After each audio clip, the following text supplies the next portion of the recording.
Court will come to order. It is Tuesday, November the 12th, 2024, 9 a.m., and the Kerr County Commissioners Court is now in session. We're meeting on Tuesday because we bumped it over from the holiday yesterday. So with that, if you would please stand for the prayer and the pledge, led by Commissioner Overby. Heavenly Father, we lift up the good people of Kerr County, our county workers, and those that protect us. We thank you for the relief of recent rains and the more reasonable weather on its way. Lord, watch over our country, our county, and our families. Guide us in making good decisions today, rooted in wisdom and love.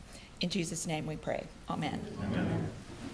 I pledge allegiance to the flag of the United States of America and to the republic for which it stands, one nation, under God, indivisible, with liberty and justice for all. Please be seated. As we start the meeting this morning, the first thing I have to do is hold up one of these little things. Everybody's got them. Turn them off or turn them to vibrate. We do not want to interrupt the proceedings. As I look out there, I see some familiar faces and some new faces. All good. I wanted to give you a little explanation of how we do this. We always take public input when we have a regular Commissioners Court meeting. And that is an opportunity for this court, the five of us, to listen to what you have to say. And this is your opportunity to tell us that. However, if you come to talk about an agenda item, we ask that you wait until that agenda item is called.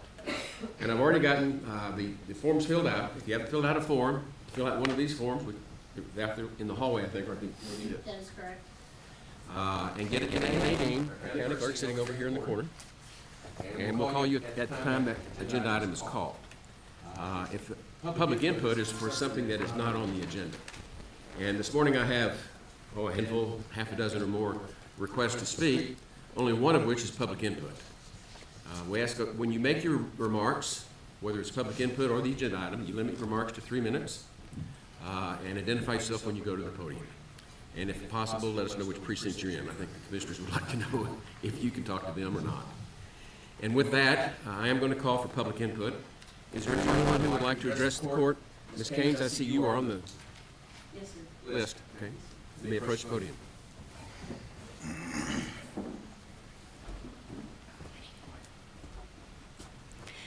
Good morning, Judge, Commissioners. My name is Nikki Keynes. I'm here for some clarification, if at all possible. On May 6th, y'all accepted Ian Collins' resignation, but he didn't take his name off of the ballot. So for what we heard at the polls is it caused quite a bit of confusion. And now we understand that he has again resigned. So at that May 6th meeting, it was also clarified that Ms. Alford's appointment to the county clerk position ends on December 31st. With holiday schedules and everything else, I just, as a voter, I would like to know what the process is going to be for the appointment of a new county clerk. Will there be any time before January 1st for any public input on that? If anyone is interested in throwing their hat in for your consideration, is there a time period for that to happen? So I don't know if the court or the attorney would like to speak to that, but on behalf of all voters, we kind of got a shot with the election, and we're just kind of trying to figure out what's going to happen next. Thank you for your input. We can't reply. We can't reply. We can't reply? This is input only. That's what I explained from the beginning. Huh. We put it Gotcha. on agenda items. Put it on agenda Put items it we on talk about. our next agenda, we can put it on. And it's certainly something we need to talk about. And We cannot if, respond to that. okay, if there's a legal protocol, can I put in a public information request to find out if there is a legal protocol that has to be followed? I think you're very familiar with public request. I am. process. Thank you. Any other public input? Ma'am? She got that. Just to make room for Nikki, I think. Oh, okay. Yeah. Okay, with that, we'll move on to commissioners' comments, and we'll start with precinct 1. Precinct 1 had an inch and a quarter since the last meeting. There you go. And for those of you new to the court, we do talk about the rain every week. Got a little rain counter. That's about it for precinct 1. Well, we didn't do nearly as well as you did. Well, only a little less than half an inch. So the burn ban is lifted, thanks to that rain, but it's still real dry out there, so be careful. I just want the public to know that I have been working with the Kendall County Commissioners on the proposed Sub-Regional Planning Commission bylaws in an effort to progress the formation of a 391 commission. And our efforts have drawn the attention of some other counties with similar concerns about battery energy storage systems invading their county and wanting to know more about a 391 SRPC.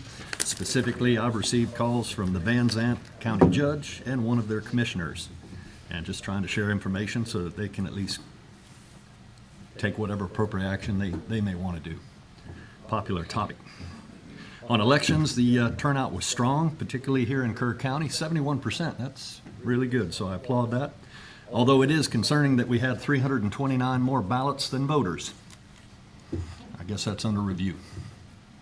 And while I was thrilled with the state and national outcomes, I was bitterly disappointed to witness the intentional obstruction of the county clerk election by Ian Cullum. Ian was appointed in November, and in December, last year, he filed to run in the Republican primary and ended up being unopposed. Then he resigned from office on May 1st, but he did not resign from the general election and was completely unresponsive to all attempts by the Republican Party to contact him to ascertain his intentions. Had he resigned from the election prior to the August deadline, the Republican County Executive Committee, having gone through a selection process, could have put another candidate on the ballot who actually wanted the job. Instead, Ian blocked this process and only resigned last week, right after the election. This manipulation takes the selection out of the hands of the Republican Party and the voters and once again puts it in the hands of the Commissioners Court. Frankly, it all smells rotten to me and makes me wonder why he would do that. I hope we don't see a quid pro quo and find Mr. Cullum working for the county anytime soon. That's all I got.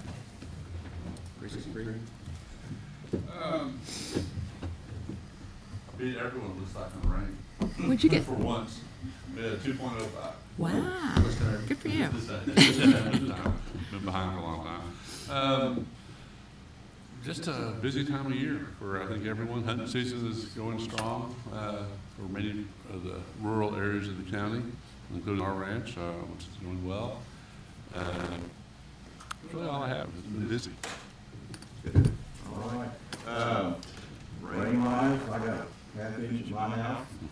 As large as precinct 4 is, some of them got a lot. And so it was feast or famine for a lot of us out there. Got 4 tenths here at the courthouse out of all of it. So it was real spotty across the county, as you can tell. In elections, the way Kerr County votes, I think about 80% of us are really happy and look forward to some changes down the road. And that's all I got. Very well. Let's move on to the consideration agenda. Item 1.1, consider, discuss, and take appropriate action to add Herbst Veterinary Hospital in Vernon to the Kerr County Animal Services Approved Voucher Vet List. Mr. Gibbons. Good morning. So you guys are going to have a list of our vets that was approved in Commissioner's Court. Basically, what we're wanting to do is add one, actually at their request. I believe they requested to be added. So basically, whenever what that means is if somebody adopts an animal from us, if they choose to take it to that vet clinic, they will honor our voucher to have the animal spay or neutered and the rabies vaccination. Move for approval. Second. Second. Got a motion and a second. Any discussion? All in favor, say aye. Aye. Opposed? Motion carries. Item 1.2, consider, discuss, and take appropriate action to accept donations to Kerr County Animal Services totaling $525 from the month of October 2024. Mr. Gibbons. Yeah, so you'll see on your first sheet there, all the cash donations. We appreciate that. One $500 one in there. And then you're gonna also see some dog food treats, bags of sheets and blankets, and more blankets and rugs for the animals as well. Move we accept the donation as presented. I'll second. Motion and a second to approve accepting the donations to Kerr County Animal Services as presented. Any discussion? Those in favor say aye. Aye. Opposed? Motion carries. Item 1.3, consider discuss and take appropriate action for the court to remove the upgrades to courthouse fire panel project from the list of projects to be paid using the American Rescue Plan Act funding. The project will be paid for using contingency funds. Court Order 40587 allowed the work to be done using American Rescue Act funds or contingency funds. Ms. Putnam. Okay, I promised you guys that I would be coming up here with some housekeeping, and so here we go. We're approaching the end of the year and getting all the ARPA funding obligated as necessary with the federal guidelines of procurement. This first one is we had approved either with ARPA funding or contingency to do the fire panel upgrades. It was going to be approximately $14,000.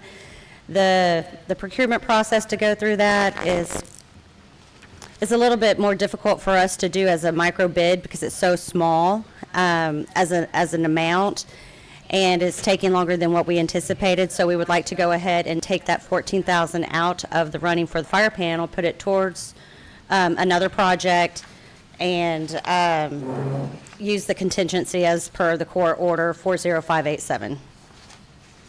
If I understand it correctly, all we're doing here is designating where the funding will come from for projects as you check. Correct, yes, but we do need to take it out of the ARPA fund. This is all the housekeeping news coming. Yep. I make a motion to approve the agenda item as presented. I second. Got a motion and a second to approve the agenda item as presented. Those in favor say aye. Aye. Opposed? Motion carries. Moving on, 1.4. Consider discuss and take appropriate action to ratify and confirm the de-obligation of American Rescue Plan Act funds from the following projects. The employee new hires, $88,419.20. Emergency responder, $22,662.18. Employee special request, $21,722.80. CDL licenses, $1,603.78. And the veteran pathway of 75 cents for a total of $134,408.71, and obligate them to the Kerr County Indoor Arena Roofing Project at the Hill Country Youth Event Center. Ms. Putnam.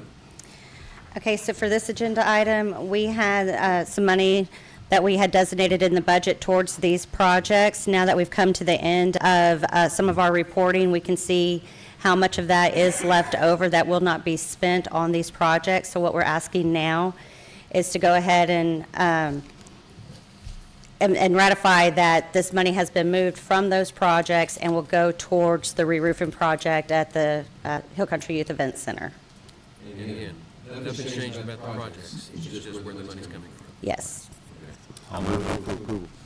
I'll second. Had a motion and a second to approve the funding as presented. Any discussion? All those in favor say aye. Aye. Opposed? Motion carries. Item 1.5, consider discuss and take appropriate action to allow any American Rescue Plan Act funds not used on the radio communication system to be used on the indoor arena re-roofing project at the Country Youth Event Center. Ms. Putnam. Okay, so this is more of an internal thing for us. We are going to be going under contract for the re-roofing project, and that will obligate ARPA funding for the future. So once the communications project is done, whether it's at the end of this year or going into the next year, this will allow us to take that leftover money, if any, and put it towards a project that is obligated contractually. Okay. This is just future planning. Okay, I'll move to approve the item as presented. I'll second. Got a motion and a second to approve the funding change as presented. Any discussion? Question, kind of really goes back to all three. How much funding is left? I mean, or do we have to obligate between now and the end of the year? I apologize, I don't believe we have an actual specific number. We're looking at I don't even know how to give a roundabout, 300 and some odd thousand. 380. Yes.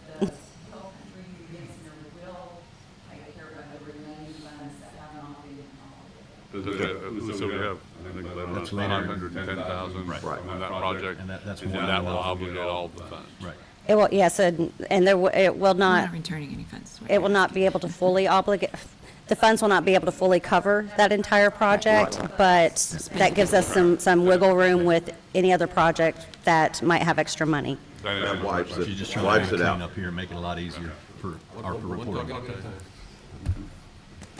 And so the public understands what we're doing, is we received a little over $10 million worth of funds from the federal government under the American Rescue Plan Act. And those funds had to be spent on specific items, categories of items, classifications of items. And we tried to honor that, but we do have an accounting coming up, and GrantWorks is asking us to make sure that we have obligated every last penny in the right category. And this is just really a housekeeping cleaning exercise that we're sweeping up to make sure that we've got every penny accounted for so there will be no clawback. That's all that we're doing right here. And not leave anything on the table. That's correct. So we're spending every penny, and moving it around, it goes in the right category, Including the 75 cents. including 75 cents. Very specific. Well, we hired GrantWorks to make sure that we didn't have any of these funds clawed back. And they have been very diligent, and as you can see, sometimes even exceedingly diligent in making sure that we do it. And that's why we do it. And this is to protect people and protect county. So do we have a motion on this? Yes. Got a motion and a second? Yes. Those in favor say aye. Aye. Opposed? Motion carries. One last, 1.6, consider, discuss, and take appropriate action to amend the LMR, the Land Mobile Radio Project Manager Contract approved October 15, 2024, court order number 40920, utilizing ARPA funds. Ms. Putnam. Okay, this is just an amendment to the recently approved extension for the extended hours for the LMR project manager position. And what we needed to include in this contract was the roll-ups, which was not included in the previous contract. So this is amendment to include those to officially obligate per ARPA standards, those roll-ups in the amount to get the housekeeping to all add up. And just for clarity, remind the public what roll-ups are. It's like your FICA, your workman's comp, Insurance. insurance, all of those things.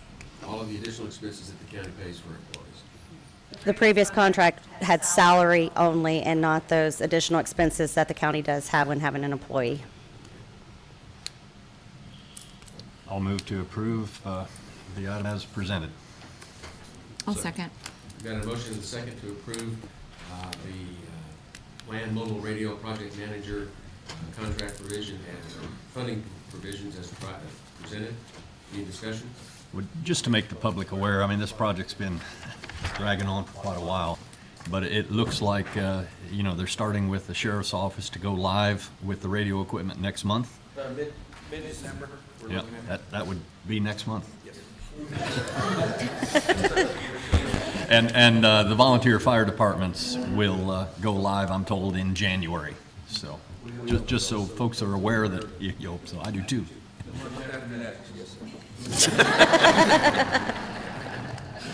Thank you for that helpful comment. Okay, well, anyway, that's all. Okay, we've got a motion and a second. Any discussion? Those in favor say aye. Aye. Opposed? Motion carries. Thank you. Moving on to item 1.7, consider discuss and take appropriate action to reappoint Rosa Lavender as the Kerr County representative on the ACOG Criminal Justice Advisory Board. And she's saved my skin for the last 6 years, and I'd like for her to keep doing it for the next 2. I move for approval.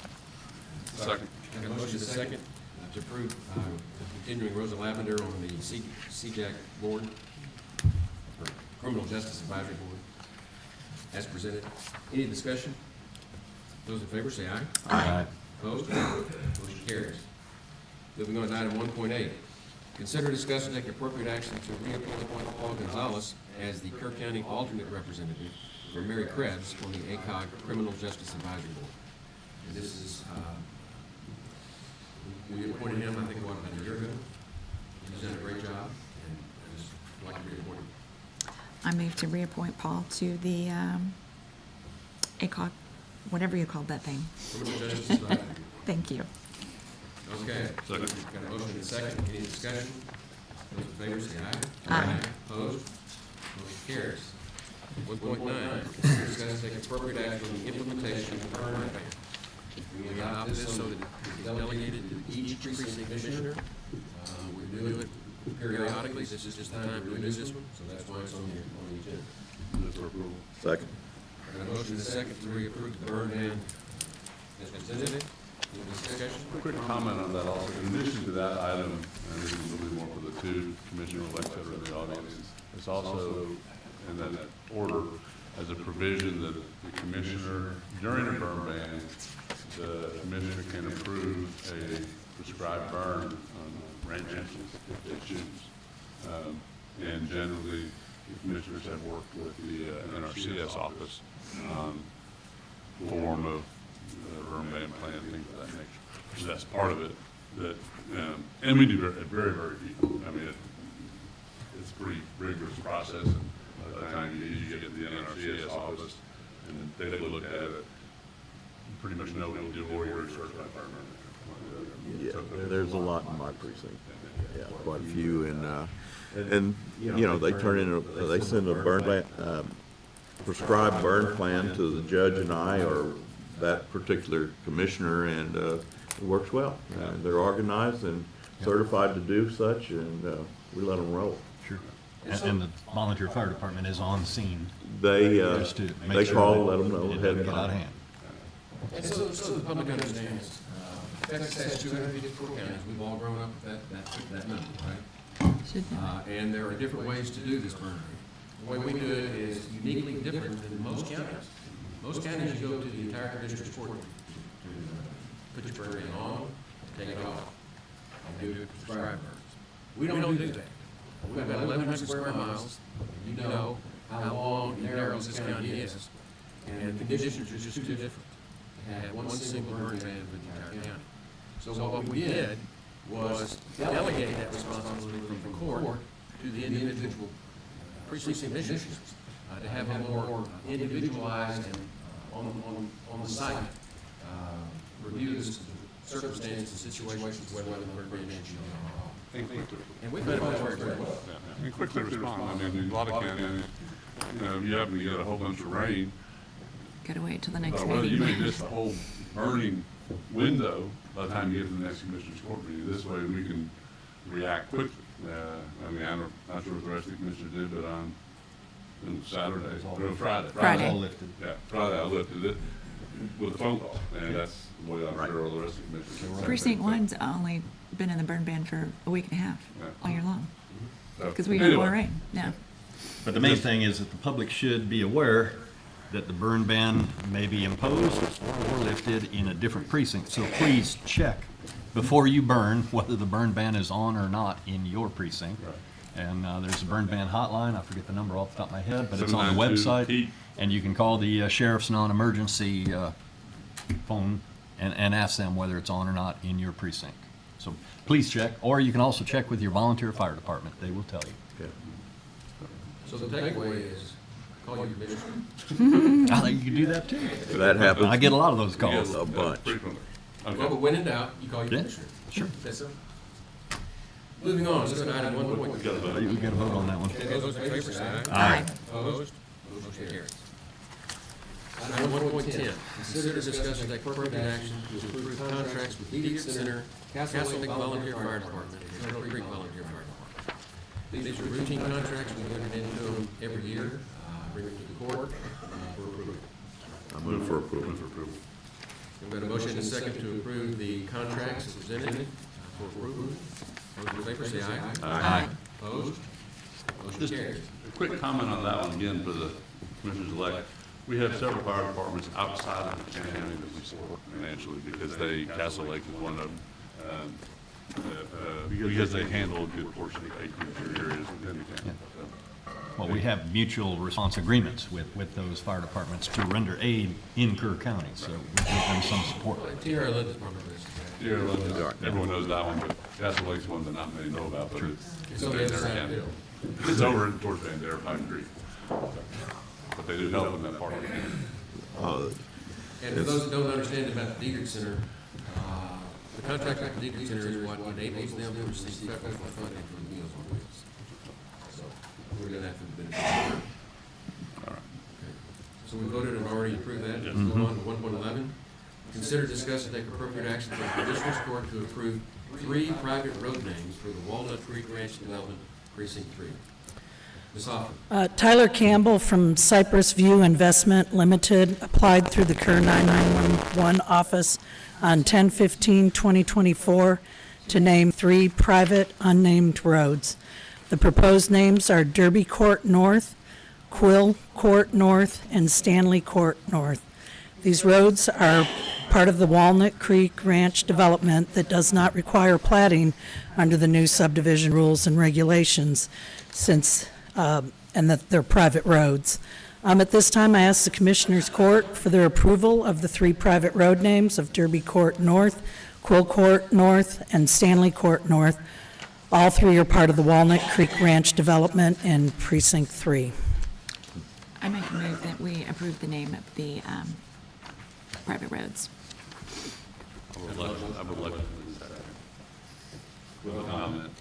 I'm going to oppose. And by way of explanation, we're still suffering from the legislative changes from 2 years ago, which made any development of tracts greater than 10 acres, greater than 10 acres, not subject to county planning.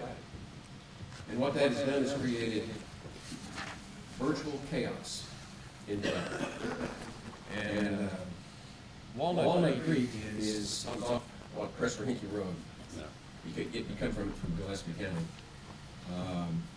And we found out that they were doing some of this stuff because they made a call to 911 to be able to get on the grid. There's no back. There is no back. And I appreciate that they were successful at the legislature, and they have exempted developers from any type of county oversight. At those larger lots, larger tracts that are individually surveyed and no longer called lots or tracts. But I oppose the whole process. I want to go back to the legislature this session and try to get it changed back so that counties can resume their platting function. Unless we're required to approve their road names, since they don't have to talk to us about what they subdivide, why do we have to approve their street names? And so I respectfully, as a counterpunch, say, no, I don't want to do that. If they're not going to work with us, why are we working with them? Why are we making this possible for them to do this? And the linchpin to it is, they don't make any of the roads in the subdivisions dedicated to public use. They make them private. And they're caliche roads. They're not built to county specs or anything. We're about to be the Dust Bowl and single-wide manufactured home capital of Texas over what they've done, in my opinion. And I've voiced that opinion before, and I've been criticized for it, and I welcome the criticism. I am not a pro-developer on this issue.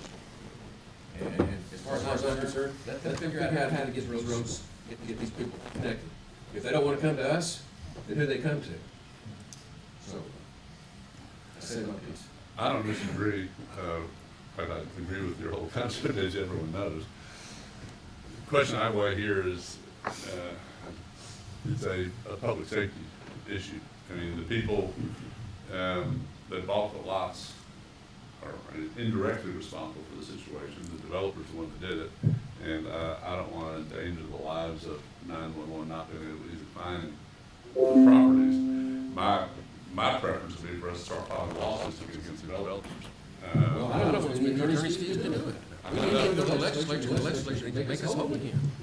Well, I agree with that, but I just, our approach differs on what we should do here. I'd rather take the lawsuit route and protect the public in this situation, but If I could, I'm looking for any way to propose it. Bingo, I think you do both. just to, and I don't know the technical end of it, but I know several years ago, Commissioner Letts had some concerns on a road that had, a private road that had been named, and they wanted to unname it. And he was concerned as far as emergency services finding that property, and Mark from 911, I had called him and let him know that there was some concerns of that. And Mark said how their system is, that they, even if it's unnamed, would be able to find it. And I think where a lot of the problem is when you've got UPS, Amazon, and FedEx, they're looking for a road name to go down. Sure. And again, I don't know the technical end of the Kerr 911, but I remember Mark telling me that. they give you a number. And to be more constructive, just to get something, because I'm vehemently opposed to what the developers have done. We ought to have 911 in this room talking to us about what their recommendation is. We ought to have the developer here in person talking to us about how he's going to take care of things and keep people safe out there. They don't have to come to us for the platting, and they just thumb their nose at us. And now they need something from us. They need to come here and ask us, in my opinion. Is there anybody here from Walnut, what's it called? Walnut Creek? Walnut Creek? Okay. Tom Carlson, I'm the attorney for the developer. Well, there you go. Happy to answer any questions. You want to go to the podium, John?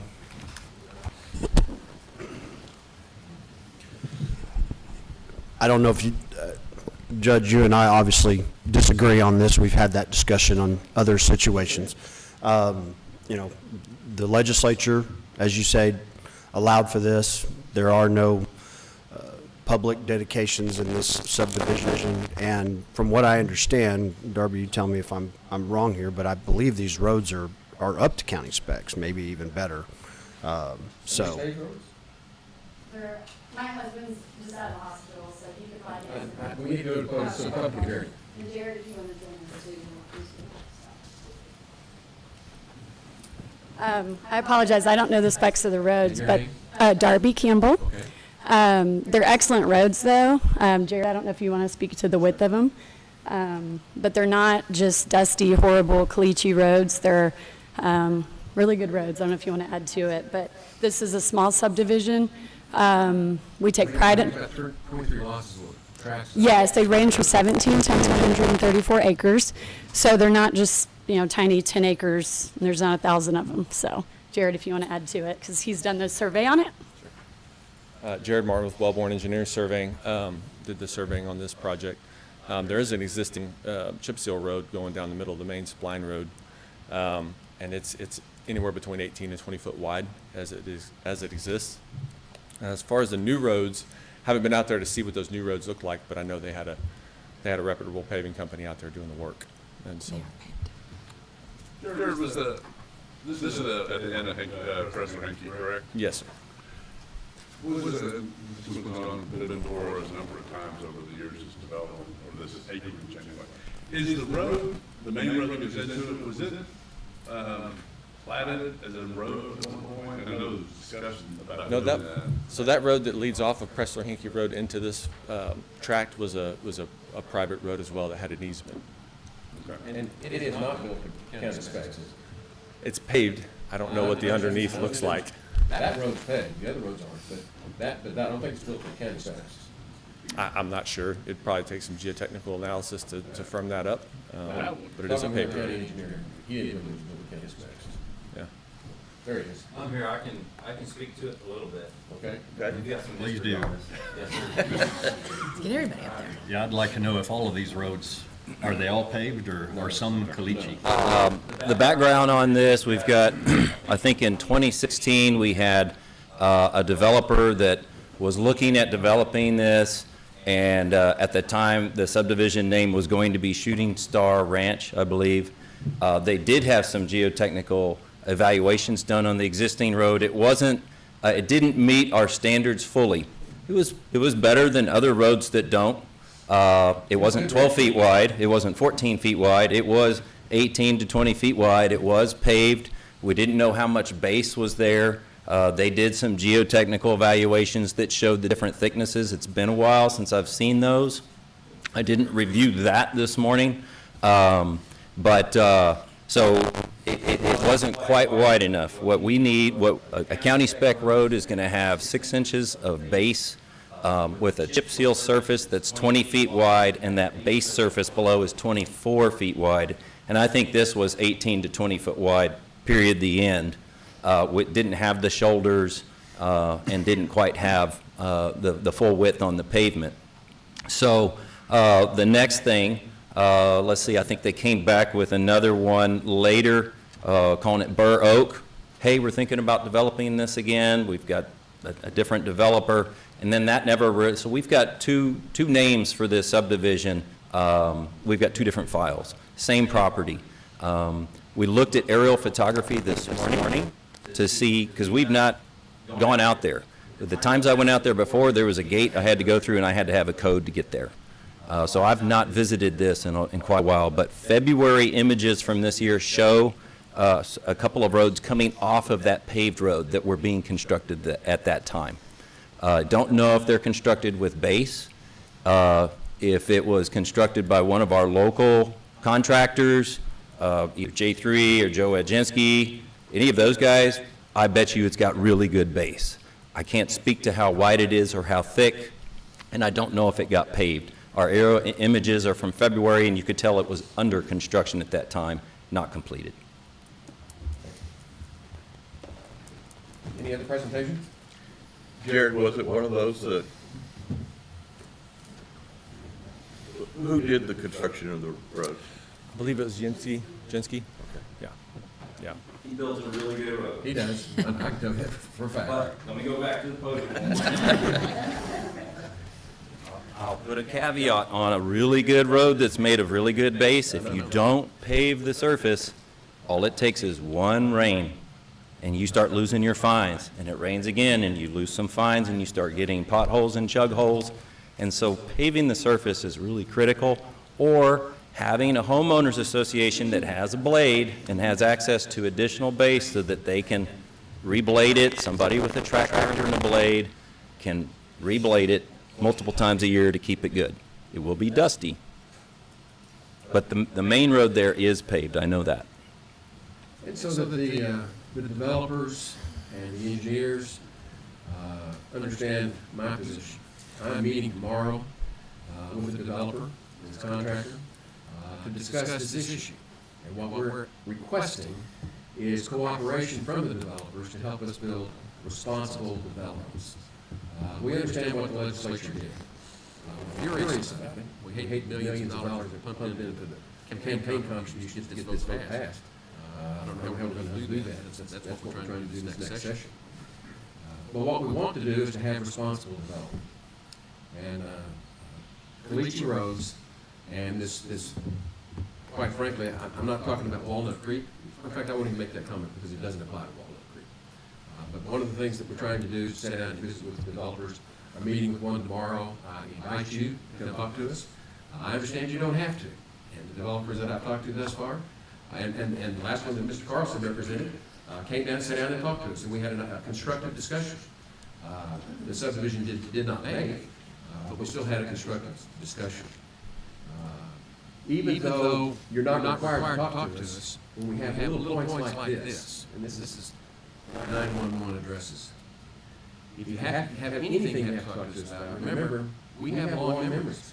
And when you snub your nose at us and not talking to us about the development, we still have some leverage, and we're willing to exercise it.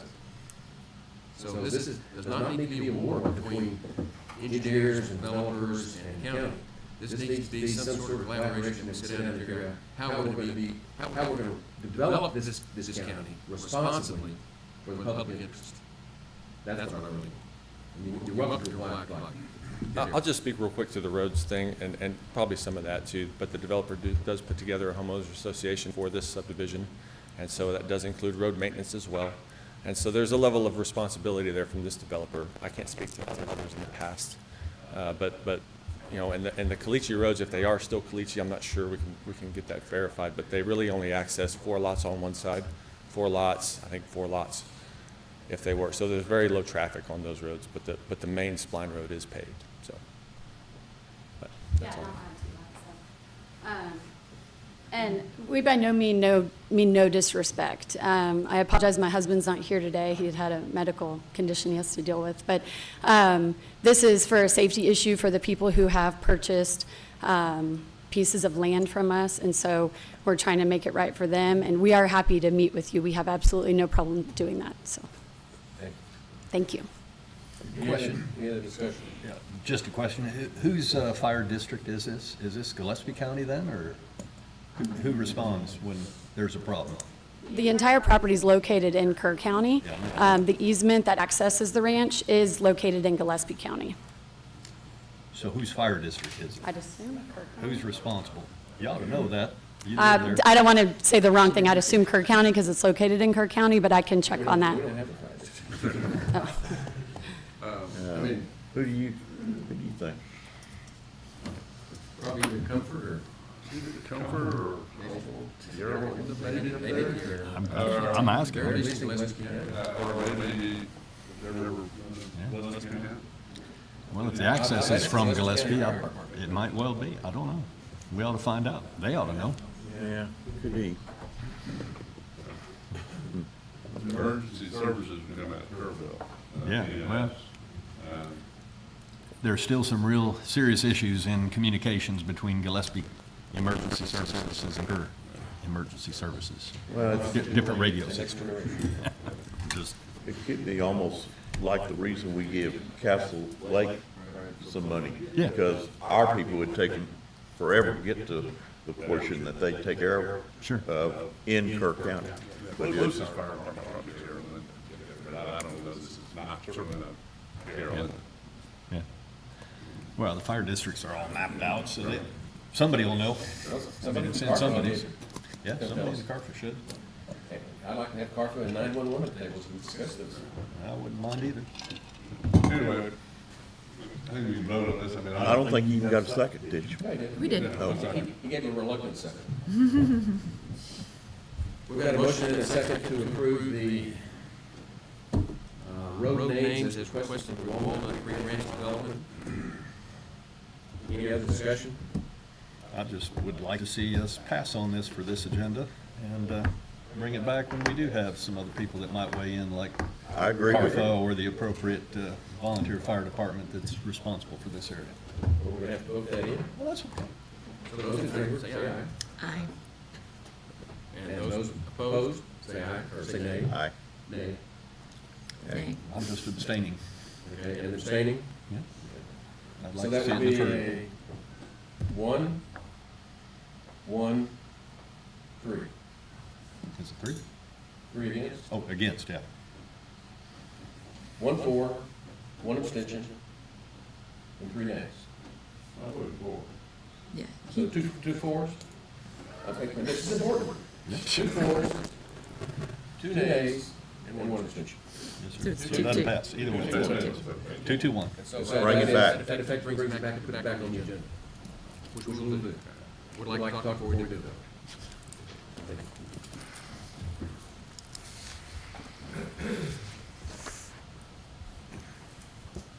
Okay, the next agenda item is 1.12, consider, discuss, and take appropriate action for the Commissioners' Court approval to name an unnamed private road, BP Ranch Road North, in Precinct 3. Ms. Hoffman. I believe this is the main road for the subdivision that we just spoke about. Tyler Campbell from Cypress View Investments Limited applied through the Kerr 911 office on 9/23/24 to name an unnamed road VP Ranch North. David Pressler, who is the owner of the land in subject that is recorded easement volume 1681, page 6447 of the official public records of Kerr County, Texas, file number 16-05586, OPRGCT, between Pressler Hankey Road and a tract containing 844.0 90 acres, file number 16-05586 OPRKCD, owned by Cypress View Investment Limited. Mr. David Pressler, in his letter, authorized the road traversing such easement to be named VP Ranch North, which is a private road. The letter is attached in the backup data presented here today. At this time, I ask the Commissioners Court for their approval to name an unnamed road VP Ranch North, and this is in Precinct 3.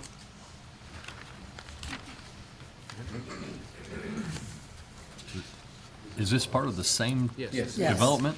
This Yeah, is when what I- would be the normal arterial road in, I think. isn't it? Yes. Can I speak Sure. to this issue as well? Okay, sure. John Carlson, again, attorney for the developer. This particular road also affects other people that go across that easement, across Mr. Pressler's property. In addition to the Cypress View, there's about 3 other owners. So I would ask the court to go ahead and approve this one, and then we can address the issues of the roads within the subdivision. But this does affect other owners on that same easement. There's about 3 or 4 different owners that have access through that road. And they would be welcome to attend the same meeting that we're talking about, those owners, in my opinion. I was gonna confirm what he said is true, and that this is also the road that is paved.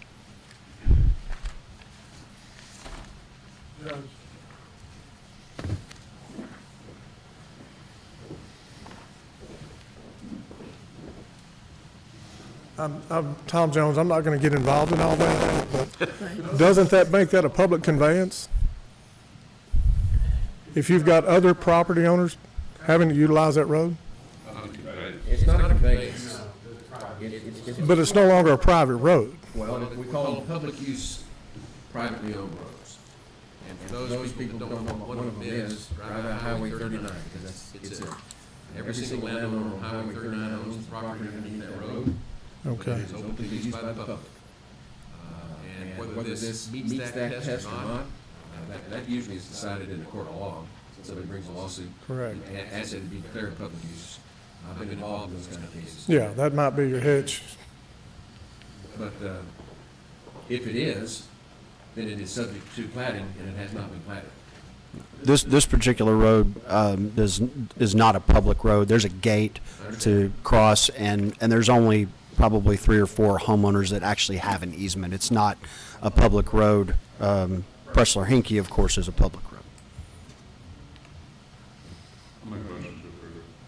I'll second your motion. Got a motion and a second to approve the VP Ranch Road North in the Walnut Creek subdivision. Any discussion? I'd like to comment is that, again, we're talking about a road name, we're not talking about main property, it's nothing to do with whether it's public or private or anything else. Our policy as the court has been to encourage people to name roads. This is not directly, it's in the PD subdivision that were on the last agenda item, but it's also outside of that, what Mr. Charleston said. And I think that, if we're gonna change our policy, we ought to go back and look at our policy overall. But that'll be for probably after January. I don't know on this if it makes any difference, but part of this road does go into Gillespie County on this one. So part of it is in Gillespie and part is in Kerr County. You can kind of, I think in the backup data, I may have.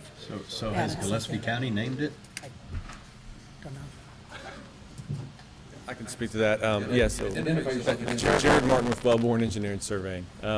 Yes, the collaboration between Kerr County 911 and Gillespie County road naming has happened for this road and the others in the development, since it does, you have to go through Gillespie County to get to it, so. But has Gillespie approved VP Ranch? Yes, they have. Yes, they have.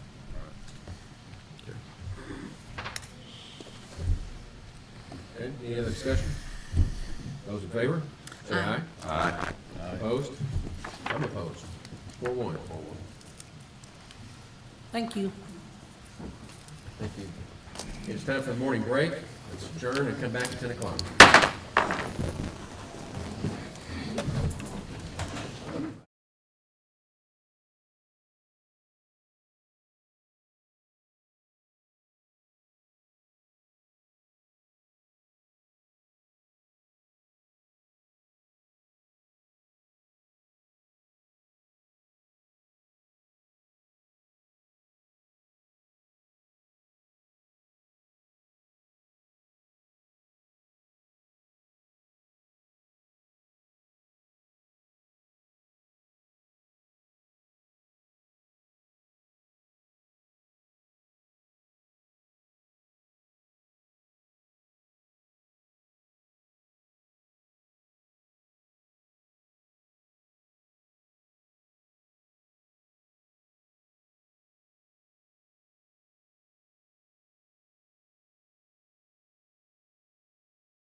Before we come back to order,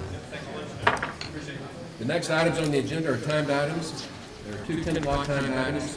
First one is 1.13, which is a public hearing to change the speed limit on Eagle Ridge Road from 45 to 40 miles per hour. And at this point, I'm going to call the meeting to order. Is there anyone here that would like to speak at this public meeting with regard to speed limit on Eagle Ridge Road? Anyone? There being none, then I will adjourn the public meeting, and we'll move on to item 1.14, which is to consider, discuss, and take appropriate action for the court to change the speed limit on Eagle Ridge Road from 45 to 40 miles per hour. Mr. Page.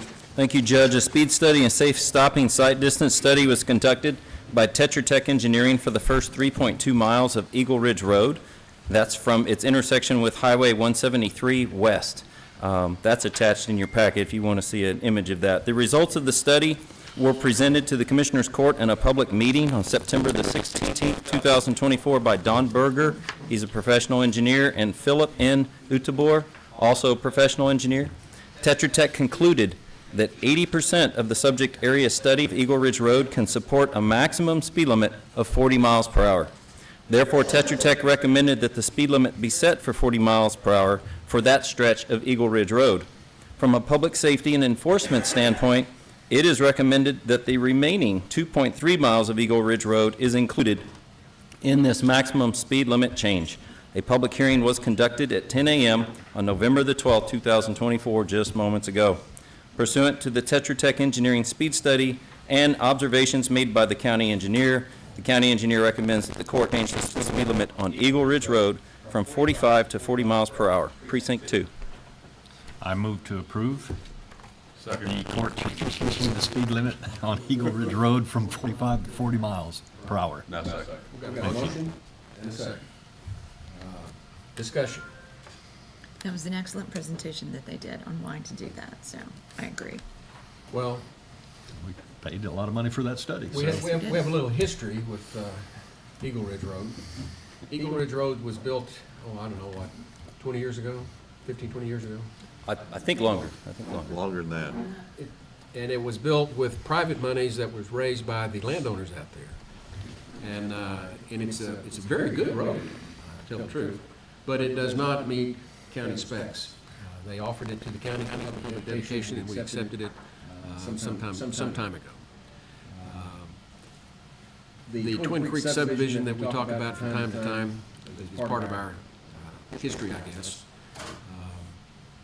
is at the end of this 3.2 mile section that this specifically talks about. And I appreciate that engineering wants to go ahead and take it all the way back to the end of the road with the additional 2.3 over there. But that part of the road, this is is this the third study we've had on that road? The safety of that road?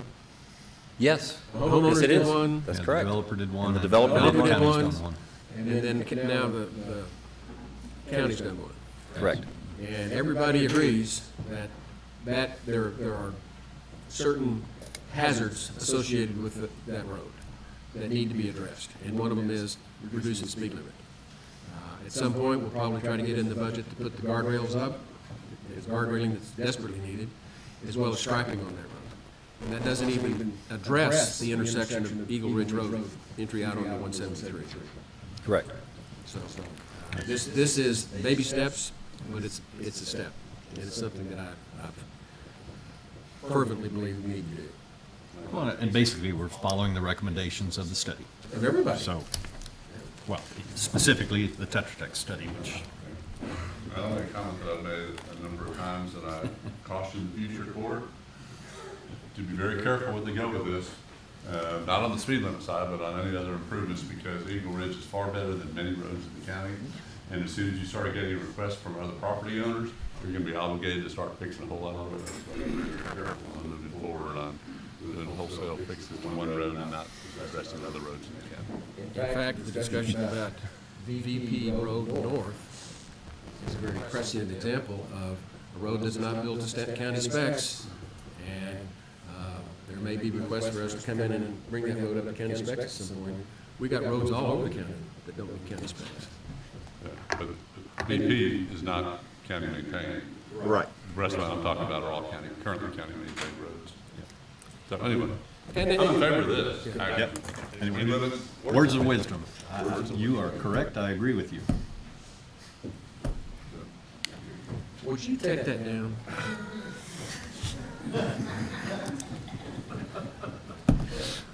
We gotta tease ourselves, come on. Any other discussion? Those in favor say aye. Aye. Opposed? Motion carries. Okay, I believe we have a time item at 10:30. If I'm not mistaken. And it was not 10:30, so we'll work around that. I'm just putting everybody on notice. Item 1.15, consider, discuss, and take appropriate action to select contractor and approve contract to complete the construction services for the Kerr County Indoor Arena re-roofing project using American Rescue Plan Act funds. Mr. Hastings.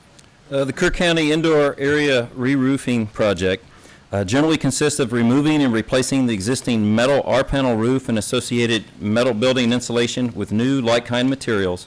Those are bid items 1, 2, 3, and 4.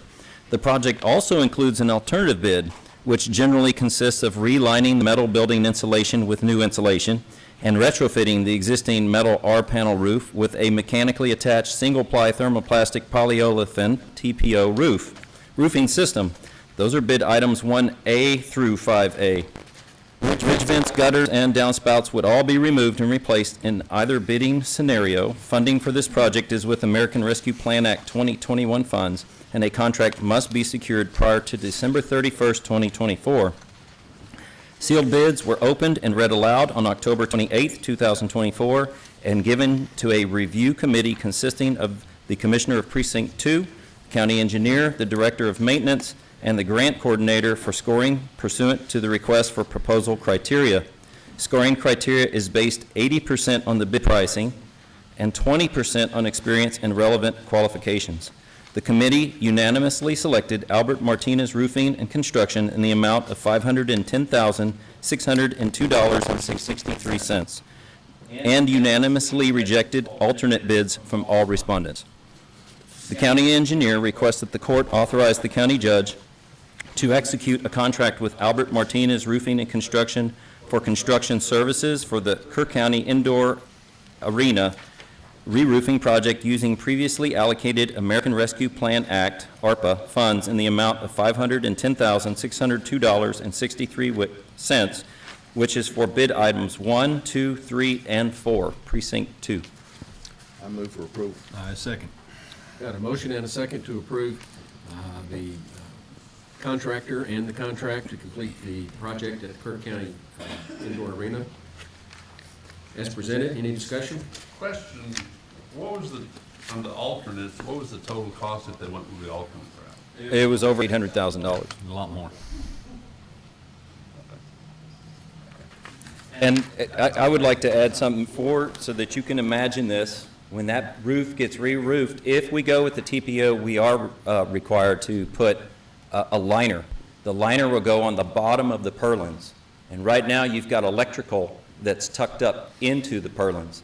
So all that you can't bury it. You'd have to bring it all down. So, and that $800,000 doesn't include doing that. So that's something, if we ever put a liner in, we will need to do some upgrades to the electrical. And so it may be something in the future, but for now, we get to do this, and this is what's cost-effective and makes the most sense. But we shouldn't have to, because in this scenario, with this contract, everything gets removed. The old insulation, the existing roof, whatever structural repairs, that'll make sure those get done. And then we go back with insulation, and then the steel roof on top of it. And this whole system will have an R30 rating for insulation. That's right. The I can't existing. see any reason why we would ever need another liner. I don't think under we that will. And the insulation that is there now is about an R10, and the birds have made nests in it. So it's hanging, and so you have an R0 all over the place. Yeah. And another thing is being held up with chicken wire, which that's just the perfect nesting ground. So all that's going to go away. It's going to look just like our other exhibit center. It will look just like that, and we use but it'll be very clean. strong. It'll look good. There's a very robust lining on the insulation that makes it's tough. It's very tough. I've got some samples. If y'all need to come and try to do a tear test, you can't tear it. And I guess I'll point out that there's $15,000 of contingency in this total price. Yes, sir. That I hope we won't have to spend, but you never know. But at least we won't have to come back to court if there is any little thing that needs to be adjusted. That's right. So it's very likely that we'll be under $500,000 when we're at the end of the day, that we won't get into that contingency, but it's there just in case there's something that we've missed. I can just tell you all that I'm very pleased with the bid and the price. I was hoping it would be a little bit less, but the good news is when I presented a plan to improve and enhance the indoor arena at a total cost of $2.5 million, I believe at this point in time, we're still within that budget. So this is just, of course, the first step, replacing this roof. But if we continue down the path to upgrade that thing, which was not approved, we only approved $700,000, but that easily covers the roof replacement, and we'll get some electrical work done, and maybe some other things. So, great. The contractor that the committee is recommending to you also did the airport terminal re-roofing project several years, and that's a standing seam roof. It's beautiful. And they weren't the lowest bid, but they were very close. It was very close in cost, but you know, that local experience and having somebody right here who supports our youth and the use of that facility made a big difference. So they were the clear winner when we factored in those other issues. I specifically didn't want to be on the committee because I knew too many of the players. But I will tell you, this group that Albert heads up, they give so much back to the community in so many different ways. Not just our youth, but I mean, their donations are well known across the county, and they're appreciated. So, Any other discussion? Let's vote. Then those in favor of approving the contractor and the contract for the re-roofing at the indoor arena as presented, say aye. Aye. Opposed? Motion carries. Next item on the agenda is 1.16. Consider, discuss, and take appropriate action to set a public hearing for January 13, 2025 at 10 a.m. for the court to consider a petition to abandon, vacate, and discontinue the Divide School Road, Precinct 4. The Office of the County Engineer has received the attached petition in your package to abandon, vacate, and discontinue Divide School Road. According to Texas statutes, the court may order public roads laid out, discontinued, closed, abandoned, vacated, or altered. The statute defines the relevant terms in this situation. Abandon is to relinquish the public's right-of-way in and use of the road. Vacate, to terminate the existence of the road by direct action of the Commissioner's Court of the county, and discontinue, to discontinue the maintenance of the road. The process to abandon, vacate, and discontinue used by Kerr County in the past consists of, number one, the court sets a public hearing date and time, and the county clerk publishes notice of said public hearing in a local newspaper. The court order establishing the public hearing and a map showing the limits of the road that is to be considered for action is posted at both ends of the subject portion of road, as well as the courthouse, for a minimum of 20 days prior to the public hearing. A public hearing is required before the Commissioner's Court can consider action. And number three, following the public hearing, the Commissioner's Court may consider and take action. The county engineer recommends that the court set a public hearing for January 13th, 2025 at 10 a.m. for the court to consider a petition to abandon, vacate, and discontinue Divide School Road, Precinct 4. I move for approval. I'll second. Got a motion and a second to approve setting the public hearing for January 13. We have a representative from the school districts here. I'd like you to go to the podium. This is Mr. Chris Yeske. And I know you're with the Divide School District, and there was one other one. Which was it? Lakey. Lakey, yes. Yes, I'm the superintendent of both schools, which is kind of a unique situation. But I'm very happy to be here to present West Kerr and Divide ISD today, and the fact that we're trying to make that school a safer place. My first action as acting superintendent was to do an insurance claim for a bailout situation that we had out there. And the reason we want this part of the road is so we can legally put a gate across it. And so it's about the safety, and because of the population density, any relevant response by the Kerr County Sheriff's Department may be delayed. And so this buys our first responders locally time to mitigate any threat. It was well done. It looks sharp. Thank you. We appreciate you driving in, and hope you enjoy your drive home. Absolutely. I may take that 39 and look at that private property underneath that road. Thank you all. You all have a blessed day. Okay, this is just a motion to set a public hearing. Yep. Any other discussion? Those in favor say aye. Aye. Opposed? Motion carries. Thank you. What was his name? Chris Yeske, Jeske. Y-E-S? Okay. Yes. Thank you. 1.17, consider discussing appropriate action to rescind court order number 40948, which is the Mustard Architects contract. Mr. Hastings. Thank you, Judge. Mustard Why don't we do these Architects. together? Just do them together, 117 and 118? That'd be fabulous. Let me go ahead and call 118 also. Makes it a little bit clearer why we're doing this. 1.18, consider, discuss, and take appropriate action to authorize the county judge to execute a contract with Mustard Architects for architectural services associated with retrofits for the Kerr County Indoor Arena and East Addition located at 3782 State Highway 27 in Kerrville, Texas, in the amount not to exceed $32,750, which includes $1,000 for reimbursable expenses, and retrofits for the building located at 550 Earl Garrett Street in Kerrville, Texas, in an amount not to exceed $16,325, which also includes a $1,000 for reimbursable expenses. Mr. Hastings. Thank you, Judge. On October the 28th, the court authorized a judge to execute a contract with Mustard Architects.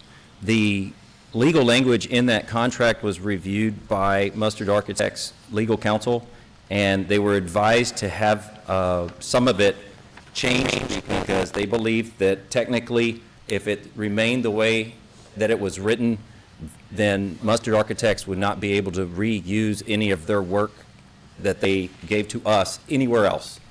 And it's just a technicality, it's a glitch in the language.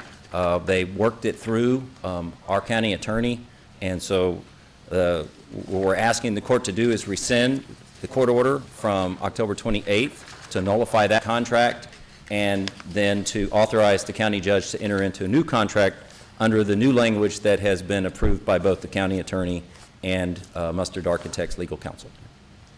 And so I looked at our county attorney. Is this just lawyers being lawyers? I say that because I are one. But you've read the language very well. Then And all the amounts are the same, so. Right. And so what I'm going to invite is a motion to rescind that court order that's specifically named, and then to authorize entering into the contract with the same terms as before. Okay. I'll make a You want to do them in motion. one order. Yep. I think it'd be a lot simpler. I'll make a motion that the court rescind court order 40948 with Mustard Architects. Second. And we're going to do the 118 also? I do separate this so we keep our records Yeah. straight. Okay. We've got a motion and a second to rescind the existing contract with Mustard Architects. Any discussion? Those in favor, say aye. Aye. Opposed? Okay, and then on 118, Okay, I'll make a motion that we approve and authorize the county judge to execute a contract with Mustard Architects for architectural services associated with retrofits to the Kerr County Indoor Arena and East Addition, and also for retrofits to the building located at 550 Earl Garrett Street in Kerrville, as presented. as presented. Okay. Second. We have a motion to approve the new contract with Mustard Architects on the same terms as presented. Any discussion? Those in favor say aye. Aye. Opposed? Motion carries. Moving on to 119. Consider discussion and take appropriate action to approve a $25 donation from a citizen for the Sheriff's Equipment Fund. Yeah, I'm just looking for the court's approval to accept the $25 and put it in the donation fund. Move to approve. Second. How you doing? Got a motion and a second. Any discussion? Those in favor say aye. Aye. Opposed? Motion carries. Item 120, Consider, discuss, and take appropriate action to approve the NCIC Correctional Communications Service Subscriber Agreement for correctional telephone services, video visitation services, messaging, tablets, mail scanning, and related communication services for incarcerated persons, and for the county judge to sign the same. Yeah, I'm just looking for the Commissioners Court approval to approve our correction communication system contract. This has been reviewed by the county attorney and has been approved by the county attorney. Move for approval. Second. Got a motion and a second to approve the correctional communications equipment contract as presented. Any discussion? Yep. Sheriff, as I reviewed this contract, it kind of struck me that this is a pretty sweet deal. It doesn't look like the county's spending any money. Can you Correct. elaborate on that? Doesn't cost you anything. You can't beat that, Commissioner It's Places. hard to beat. Was the prior contract along those lines, or is this new and improved? And Yeah, it's new and improved. thank you very much. Yes. The other one had the thing, a lot has changed since the previous contract, lazy phones and technology and all that. But this is a great improvement. Both of these contracts are pretty sweet to the governmental entities. Yeah. But this is, I'm kind of curious, though. Do you know what the value of the contract is in terms of what they're going to make from No, the I have no inmates, idea, the Rich. incarcerated individuals paying for these services? No, I don't, Rich. Just your sheriff doing some good work. I appreciate my service. Good job. Keep it up. I'll expect more of the same. Thank you, Rich. Okay. We've got a motion and a second to approve that. Yep. Those in favor say aye. Aye. Those opposed, motion carries. Skipping down to item 1.22, consider, discuss, and take appropriate action to accept the 8/31/24 adult probation statement of financial position for filing purposes. Ms. Shelton. Yes, you have before you the Kerr County Community Supervision and Correction Department Statement of Financial Position for the year ending 8/31/24. The Financial Management Manual for Texas Department of Criminal Justice requires that a statement of financial position be filed with Commissioners Court within 90 days after the end of their fiscal year. The request is that Commissioners Court accept the report being filed. I'll move that we accept the adult probation statement of financial position. I'll second. Got a motion and a second to accept the adult probation financial statement position as presented. Any discussion? Those in favor say aye. Aye. Opposed? Motion carries. Now we've got kind of a dilemma, and I've looked at my fellow court members.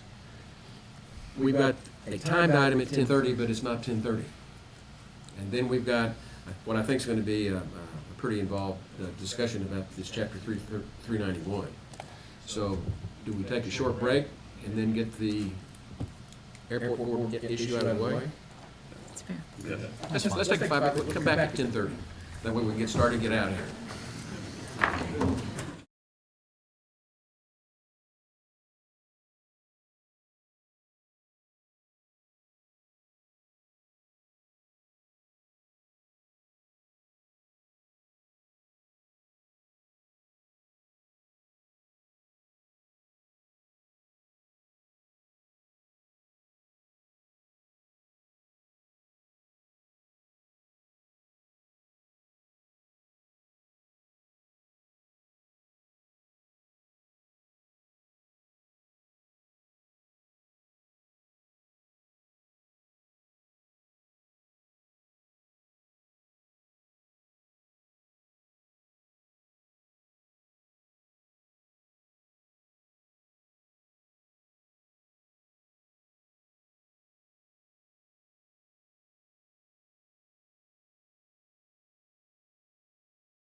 I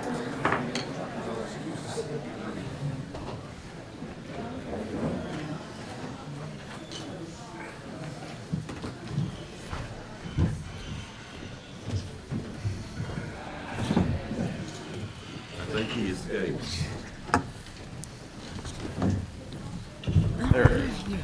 Okay.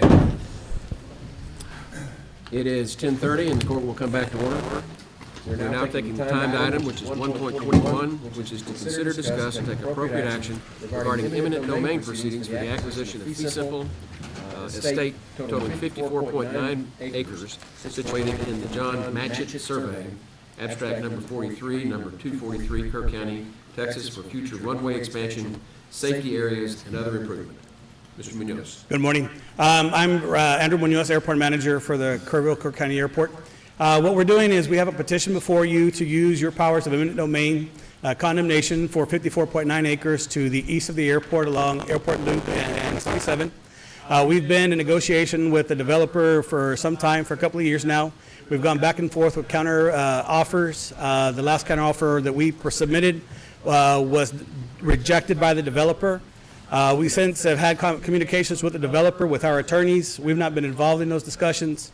I know that they're anxious about trying to settle this without eminent domain proceedings, but they continue to develop the property, which just escalates the price of the acquisition. So what we're asking for you and the city to do is use your powers of eminent domain to begin the petition process of moving towards eminent domain. What that's going to allow us to do is we'll continue negotiations with the developer. Hopefully we won't end up in court and settle this issue. But what it does is it does prevent the developer from continuing to develop, and it puts a timeline for us to resolve the issue. It doesn't allow for any delay tactics by either party and for the price to continue to escalate. And so, yes, last week the Joint Airport Board did approve the unanimous decision to petition both county and the city to use their powers of eminent domain. The city is joint owner, so they are a participant. We're going to attend their meeting tonight asking for the same approval to the resolution. We look forward to a favorable outcome. Andrew, Yes, sir. Do we need a motion for We need a motion in a second to start this. I'll make a motion that we authorize the county judge to sign the resolution proceeding with eminent domain for the acquisition of fee simple estate totaling 54.9 acres situated in the John Matchett Survey, abstract number 43 and number 243, Kerr County, Texas, for future runway expansion. Second. Got a motion and a second. And that's just procedural. We have to wait to get the motion and second to start the discussion. Sure. And I'll begin. I spoke to you this morning, let you know that I've been contacted by the developer. They are flying into town today. They were here Friday. They're coming back today. And they've asked to meet with me this afternoon after I finish my dockets before they go to City Hall. And they were asking me, how far was it to get to the City Hall? I said, across the street. You can walk. But they are eager to continue negotiations. Part of the history of this is the negotiations have been going on for a couple of years, at least. At least 2 years. And the airport board, as I understand it, did an appraisal. Correct. And eventually made an offer above the appraised value. Correct. Which was rejected. Correct. My understanding as of this weekend is that the developers, I think, have an appraisal also, but I'm not sure they've shared it with you yet, have they? They did, and that's where their appraised price came in at about $4.5 million. Okay. And so one of the things that, this is a project to improve the airport facility, which benefits everyone in the county. It's a great economic generator for the county. But I forgot what I was going to tell you. I think I'll go off on a tangent off of that a little bit. And it's important for the public to know that ultimately the cost of the purchase property will be mostly offset by textile aviation. So when we look at it, it's a large expenditure, but most of it is reimbursable to the county and will be reimbursed. That's correct, and 90%. 90%. The unique part of this, I mean, Textile Aviation does a lot of airports through the state. That's one of the main things that they do. And they've been very supportive of our airport. in this whole thing, this is a reimbursement grant. They're not putting the money up front. They're asking us to put the money up front, and then they'll reimburse us 90/10. So in order to get it going, we've got to put the money up. And the longer this goes on, as we've seen from inflation and what happened to us on everything else, the longer we wait, the more expensive it's going to be. It was originally contemplated that TxDOT would handle the condemnation part of this acquisition. The Attorney General declined to do that. And so with that, it's now fallen back to the owners of the airport, which are the city and the county. And we have the power of eminent domain. The board does not. Correct. TxDOT does, Texas does, the state of Texas does, the county does, the city does, but the airport board does not. So we're doing it for the airport board. And then we'll advance the money for this acquisition, and then get reimbursed probably in a couple of years. But it's still a good investment. And I'd just like the public to be aware, I've heard from a few of my constituents that they're not happy that we're going down the path of eminent domain. And I think they're thinking that we're taking property away from individuals. And we're not. This is the thing that this developer asked for a meeting. This was one of the first meetings I attended on subdivisions back 2 years ago, almost, not quite. And we met in Road and Bridge office with Charlie Hastings and Bobby Gore. And even at that point in time, they were saying that they would offer that front 55 acres to the county and the city for the airport. So they were well aware. And that was something that we all said, yeah, that would be good. We need that. So, but they didn't offer it for free. We're going to buy it. Well, that's right. But, good. Yeah, the negotiations, I guess, started then. Mm-hmm. They did. But what's really disingenuous, in my opinion, and why I'm happy to proceed with eminent domain is, the fact that they're sitting there trying to improve the property to make it more costly. It's abhorrent. And that's where I have no sympathy for this developer, and I hope we get something that's a heck of a lot closer to our appraised value than theirs. So I just wanted the public to be aware. This is something that's been discussed for close to 2 years now, and the intent was always that they would make that front area available to the county and the city for airport expansion. And I just can't imagine that they were going to be real successful selling too many lots that are directly under the landing and takeoff and landing flight path. And then I understand they'd have to put a bunch of little red lights on their homes, and who knows. I mean, the whole thing is disingenuous, and so I'm happy to proceed down this path. There you go. Well, I have to be sold, and eminent domain is the last tool I want to pull out of my tool chest. So Andrew, help sell this to the people that are watching and listening. What was the original appraisal on this? It was a little over 1 million Okay. on the original appraisal by TxDOT. And then your, Counter offer is 1.2 million. you offered. Our initial 1.2? offer, yes. Okay. And then what was their asking price? There was 4.5 million, and then they wanted restrictions on the airport for buffering with the trees, as well as their right to exercise what the airport could expand to and what they could build on that 54.8 acres. Okay. So, that need to be laid out. Everything y'all said was good, but those numbers show how far off. 1.2 to 4.5. Yes, sir. Yeah, that's a big difference. But more importantly, Like $82,000 an acre. my emotional issue of the day is past. This is just business, okay? Selling point, well, I'm passionate about subdivisions, and rightfully so. But what this is really about is timing. This has been going on for a couple of years, and the price just keeps going up. And the last trading figure was significantly up. And so we need to stop this right now. And we can do that. All we got to do is file an eminent domain action, and that stops it. And they want to come back to the negotiating table. That's what they told me when they set the meeting this afternoon. I'm happy to go to the negotiating table. but I want them to have a time period deadline that they're working against. And when, by filing this action, what it triggers is a district judge is going to have to appoint 3 commissioners, and the commission will then set a time and place for a hearing. Here and have everybody present their appraisals. At the end of which, those hearings take about maybe a half a day, at most maybe a day. All of this can be done within the next several months. And what we need to have is some pressure on the developer to have incentive to come to the table and be reasonable with this instead of just dragging it out and watching the value go up and up and up and knowing that he's just putting money in his pocket. I'm not accusing him of bad faith. I understand your incentives of it. But what I am saying to him is, I know how the game is played. And you play it by putting the time clock on it. And that's what we need to do. So I'm in favor of it. Any other discussions? Yeah, just Mr. Jeff Berner? No, Bob. Right. Yeah, please.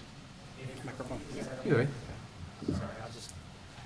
I'll just repeat my name real quick. Bob Ham. I sit on the airport board.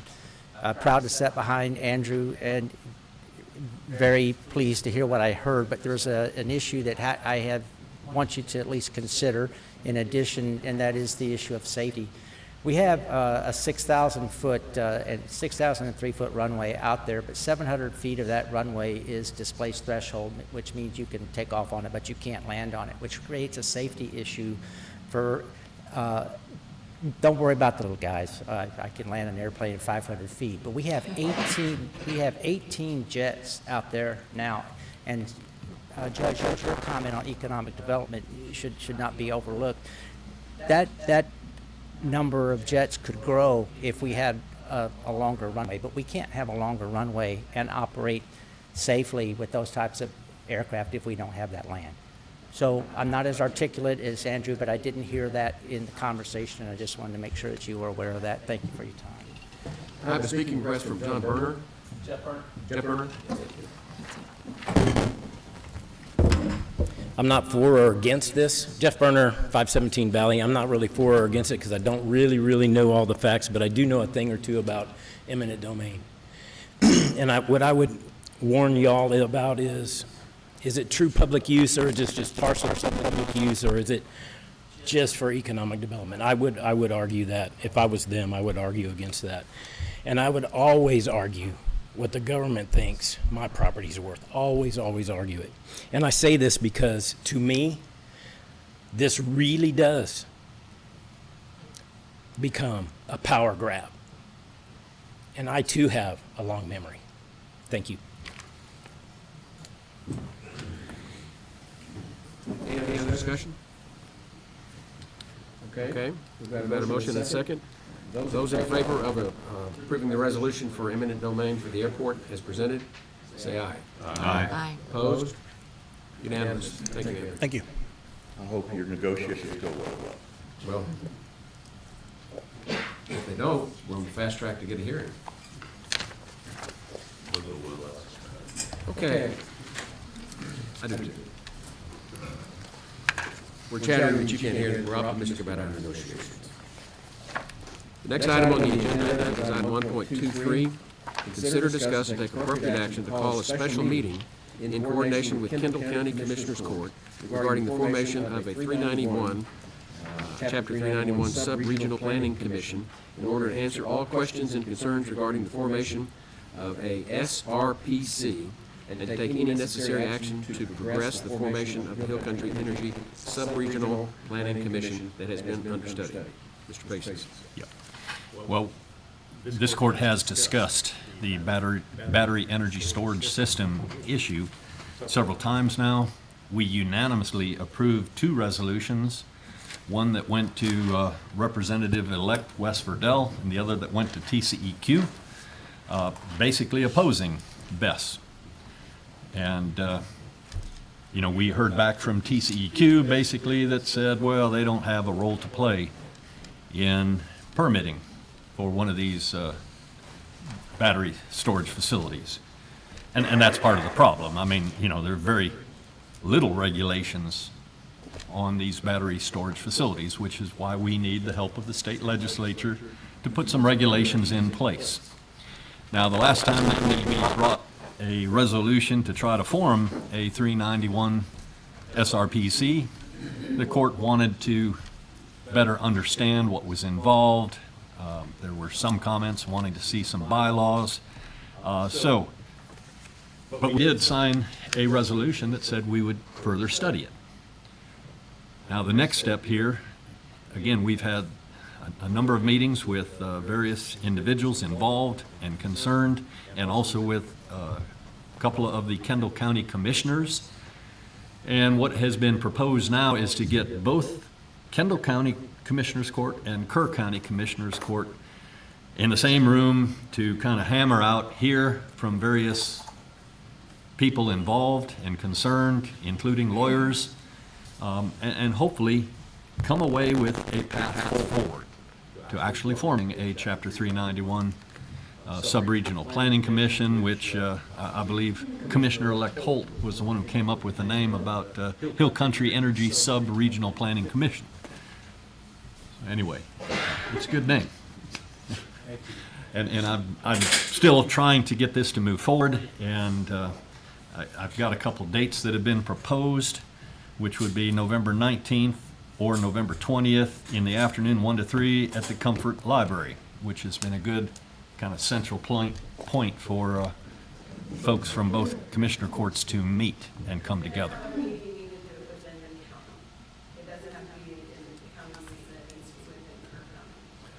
They'll have the same issue then, won't they?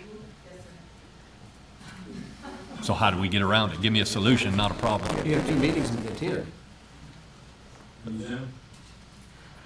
It's an unofficial meeting for one county, and you post an agenda, and the Commissioners Court presides, and the other members from the adjoining county can attend.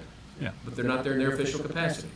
Then when Kendall County has their official meeting, they sit in the Commissioners Court, and the people from Kerr County that want to go attend the meeting. I mean, that's fine. To me, my understanding was it was only going to be a workshop anyway, so no decisions made. This is just a fact-finding opportunity for everybody to be on the same page, hear the same thing from the same players, and then we would have to take action in a subsequent Commissioners Court meeting, hopefully the next one, if appropriate. So I have no issue with Kendall County formally calling the meeting, and I would hope that this court would want to attend and then hear the issues and take action in our subsequent Commissioners Court meeting. I mean, look at that, we can attend a meeting. Sure. So, yeah, that's fine.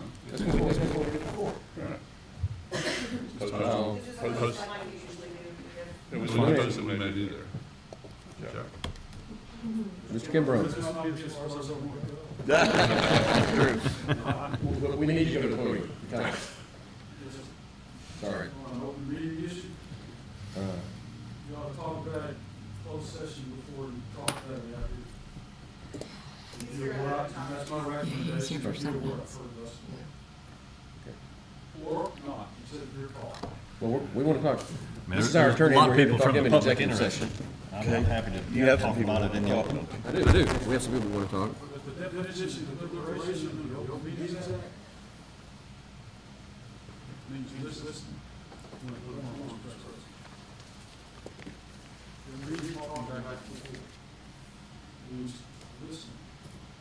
My workshop. Yeah. When you go to a conference, that's different. A lot of times you post a conference, but Well, Heather and I can go. I want to go, but I'm in an AM. Well, we can always find another day and time. That's just what was offered. But we would. I think we want to meet.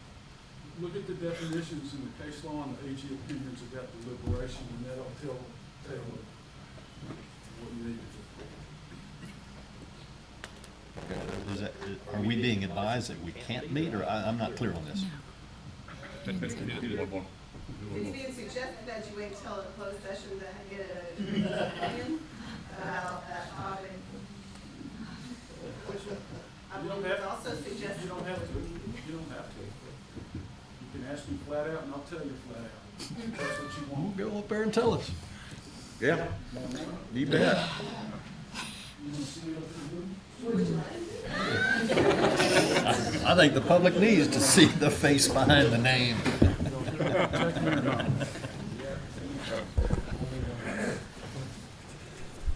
The hypothetical I'm Kimbrough from Austin, and I represent the county from time to time on local meetings matters. Can you hear me? Yep. The hypothetical is a county holds a posted meeting, and a quorum or the full court of Kerr County goes over there and listens.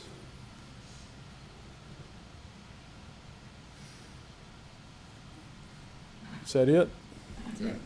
You don't open your mouths and speak? They don't speak to you? That'd be pretty hard for me not to speak to her. Yeah, that would be for me too. You don't? So I'll be speaking, so yes. I think they want to have a meeting where we can have interaction between All you have, citizens of both counties. That's what they want. How could we do that? you're able to have meetings somewhere in the county, most of the time in the county seat. Honestly, I have to look at the statutes to see, they're in Chapter 81 of the Local Government Code, about whether you can have a quorum posted meeting outside the county. I think you can. That's the safest way to do it. The only ones I've ever been involved in were both governing bodies, two separate entities, both posted, and you had a joint meeting. Is that legal? And I've only done Was that legal? I've only done 3 or 4 of them, been involved or watched 3 or 4 of them, and they were before I joined a law firm and before I was in public service as the district attorney in my home county. It's when the city of Lockhart in Caldwell County or the city of Lockhart and the school district had some joint meetings, and the lawyers that were involved in it I knew, and I trusted them to do what was right. We do that all the time with the city. We have those kind of meetings. Right. But we're talking about a different county. I'd have to look at the statute. We Where you sorta can already hold did it your once. meetings is typically defined in Chapter 81 of the Local Government Code. Now, don't you post meetings when you're all together in the same Yes? big pickup truck going to a conference in Corpus or Galveston or Dallas? And counties will do that and say, we're all getting together, no final action, no votes, no discussion regarding county business, but we're posting the meeting because we're all going to be at the conference together. And that's in a different county.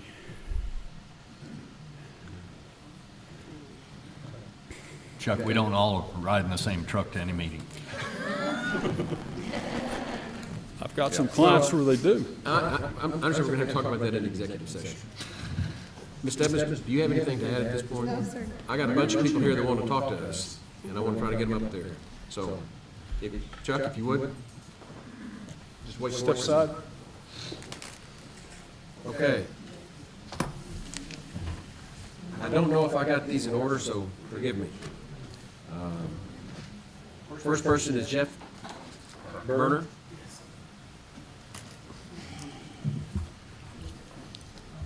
Jeff Berner, 517 Valley. I've come to the conclusion, evidence today, that there are no solutions when government is involved. There's only trade-offs and compromise. How much of our health, safety, and welfare are y'all willing to trade for a small amount of tax income? These companies are not from here, and they do not care about our health, safety, and welfare. They only care about the dollar. For the last several months, we feel like we're fighting these companies and the Kerr County judge. We are your concerned taxpayers, not activists, as the local paper would have you believe. It's time for Rob Kelly to get on our side. Rob Kelly said, we would like to form a committee concerning best facilities. I respectfully submit to you that the court is our elected committee. It seems that every time something is controversial or hard, Rob Kelly wants to form a committee, kind of insulate himself from the issues.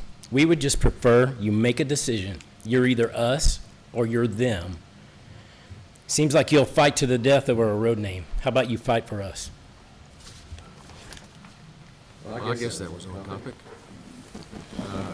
Next person is Kerr Potter.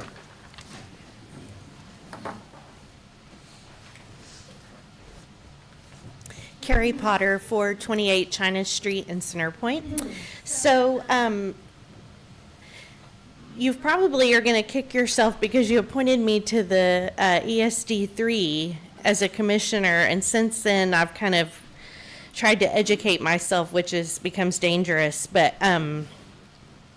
so to the best of my knowledge, every county has the authority to protect public welfare and safety.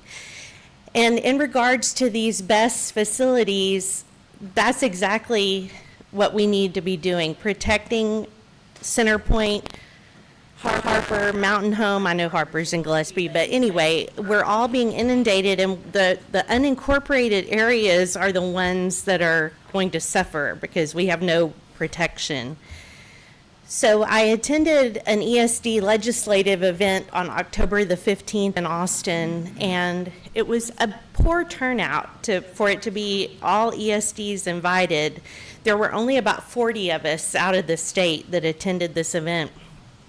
And they were doing a workshop regarding areas of concern and bills that needed to be passed or drafted and things like that. And at the end of it, they asked if anyone had any concerns. And having only been appointed to the ESD 3 in March, I did raise my hand and I said, I may be speaking out of line here, but what's being done about these battery energy storage systems in regards to ESDs?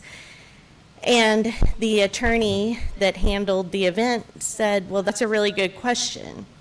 And so after the fact, I was contacted at the event by an area fire marshal out of Lake Travis, and he brought up the something that I wasn't aware of. So Kerr County obviously does not have its own fire marshal, and I don't know the ins and outs and ups and downs of that. But I do know that as ESDs, we are able to hire our own fire marshals and to form our own district and kind of form our own guidelines, and not to, it doesn't excuse or isolate just the battery energy storage systems, but it also would involve our area businesses. So it has to be handled correctly.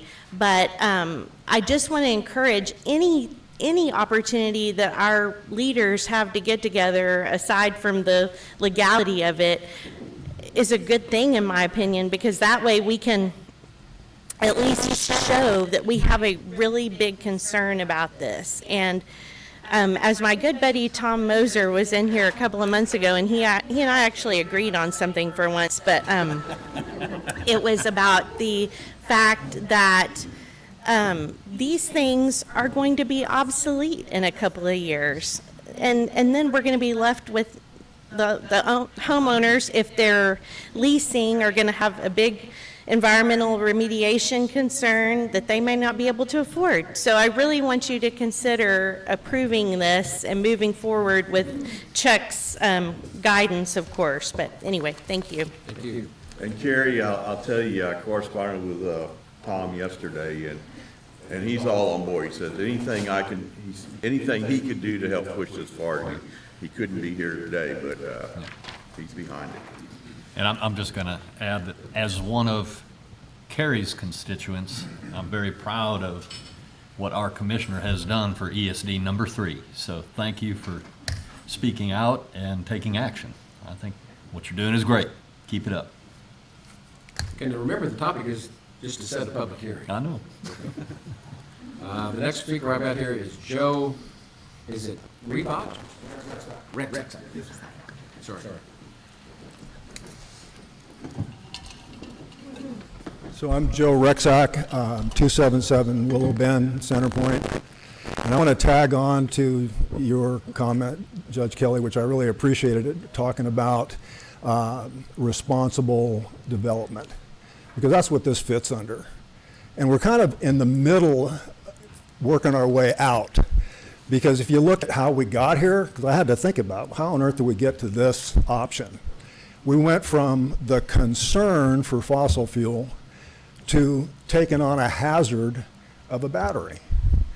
And, you know, the same issue with dust on a road, picture a chemical release from a fire, evacuating for days in some places in California, 11 days, miles. How do you evacuate livestock? You don't. It's a disaster. How do you notify me when I'm in my barn and there's smoke? I mean, or anybody. It's not reasonable. And so we build ourselves this barrier of we can't do anything. And yet, I'm going to go back to, I agree with you 100%. We need to do everything we can. They're not working with us. Why are we working with them? It's not, we can't take on situational, you know, it's either we're this or we're not. We don't, you know, situational ethics or whatever you want to call it. We're either what you stated very well, and I'm on board with you. We need to take that barrier down and look at what do we do. You're representing us. That's where we're at in this. If we talked about these being obsolete, they've never come up to standard where they should be able to sell them. They're obsolete. Obsolete is a good product that's run out of use. It's not a good product. And lastly, our tax money is being used against us. Could you imagine if we were fighting those roads that you discussed, and we've got federal money incentivizing those folks against us? That's our money. So we're in the middle of something we should never have been in the middle of. So I'm just saying, let's put the train back on the track of reasonableness, right? And do what we need to do, because eventually these things are they fail. They just say what you need to know about them are you need to understand the hazards. Well, that's why we're here. We do. And if they were reasonable and wanted to push this through, they'd put it in a building and they'd contain it. What happens with those batteries is going to either run down a hill to our properties, or it's going to float in a cloud to where we're at. It's not going to stay there. But they won't build a building around it because it's too much money, and it's a disaster of a plan, and we need to look at it for what it is. Do I understand that you would like for us to have a public meeting to discuss this? Pardon me? Would you like us to have a public meeting to discuss this? Yes, sir. Okay, good. And please limit your remarks to that. We understand everybody feels passionately about it, but this is just to set a hearing. Mark Trapino? Thank you. Mark Trapino, 514 FM 480, Center Point. I'm all in favor of a public meeting if that's what it takes, if the Commissioners Court can't act on its own to stop this battery emplacement.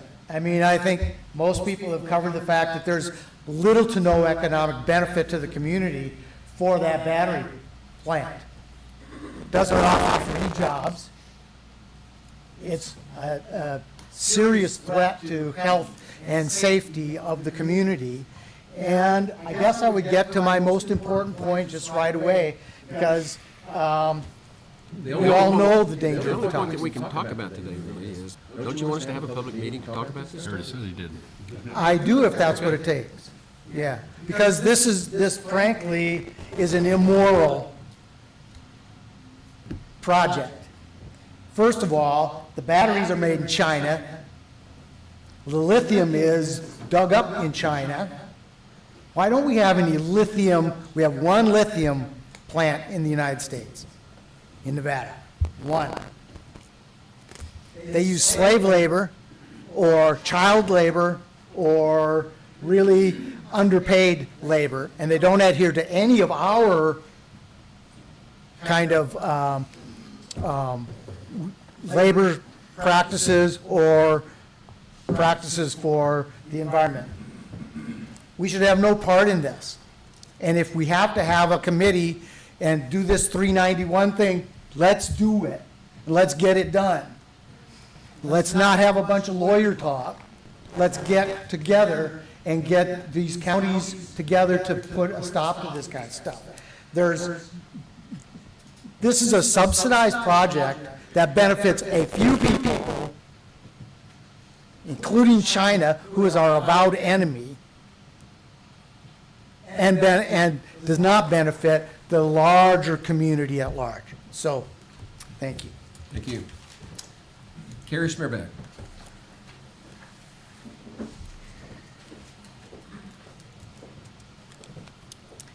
My name is Carrie Schmearbeck, and I am a Kerr County resident, East Kerr, Center Point, Texas, and I am 100% agreement of having a public meeting to resolve this issue, and I have more to say. We have foreign countries that want to install China-made lithium batteries in our county. Our own Department of Defense is removing these batteries from our military installations because of the potential of hacking. I want y'all to join with Kendall County in forming this 391 commission to protect the health, safety, and welfare of our citizens and our county. We, the people, have spoken loudly. Any benefits do not outweigh the risks. This affects me personally. One is trying to come in right next to my property in Center Point. So it affects me personally and all of Kerr County. You each have been elected by the people and oathed to serve the people of this county. Stop delaying this and let's get this formed and resolved. Thank you. Pat Long.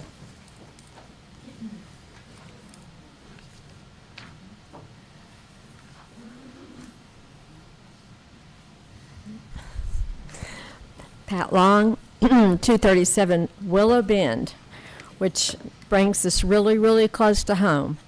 And all the people that have spoken so eloquently and told so many things. I'm definitely, absolutely for this meeting. And the concerns, I'm sure all of you really do know, the one thing that I think hasn't been brought out, the constant noise of this battery thing. Of course, the risk of fire, the air quality, the property devaluation, huge environmental impact. And we know how unstable these are. We know how much hot weather we have, the drought problems. And of course, as I've heard from firefighters, that it's almost impossible, of course, to put out any kind of a fire that these cause.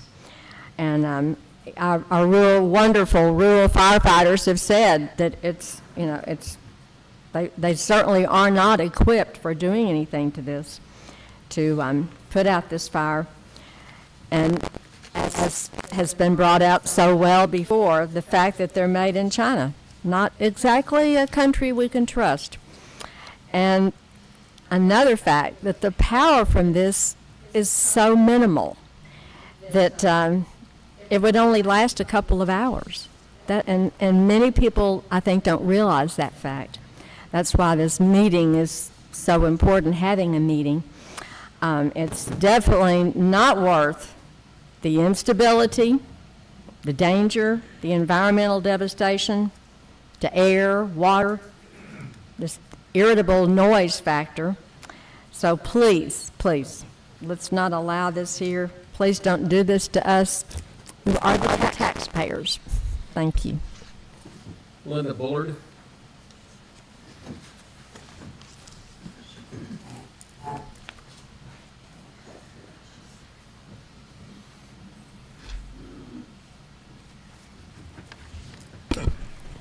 I'm Linda Bullard, 2347 Goat Creek Road, and I agree with everybody who spoke before me, so I'm just going to cut my remarks short, and because I feel like one thing is the call for a public hearing. That was one of my points.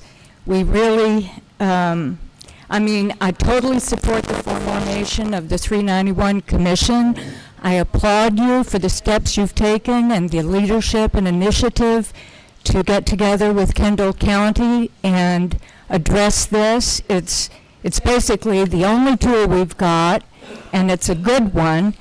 And I hope you go forward with it and also organize a public hearing. One other idea I had that, I mean, this is so such a complex, layered issue with, I mean, it's so challenging, and it seems that, according to Judge Kelly, you know, we lack the authority to actually do something about it, which is hard for me to believe. It seems like a land use issue, and the county deals in land use issues, but be that as it may, the state seems to have the authority, and it's only the TCEQ which apparently can say something about this, and they have been doing a terrible job. They've never denied a permit. So, so it's clear that we're going to need to set up some kind of a new permitting system so that somebody does have the authority. And that is going to take a long time.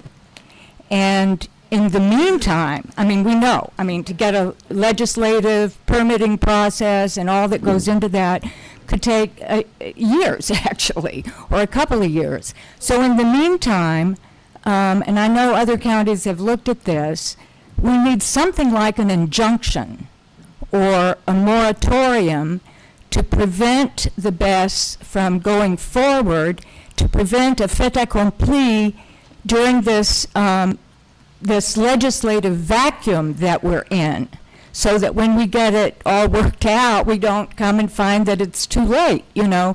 So I know that is a difficult issue. The question of an injunction, it would have to come probably from the Attorney General's office, not from us.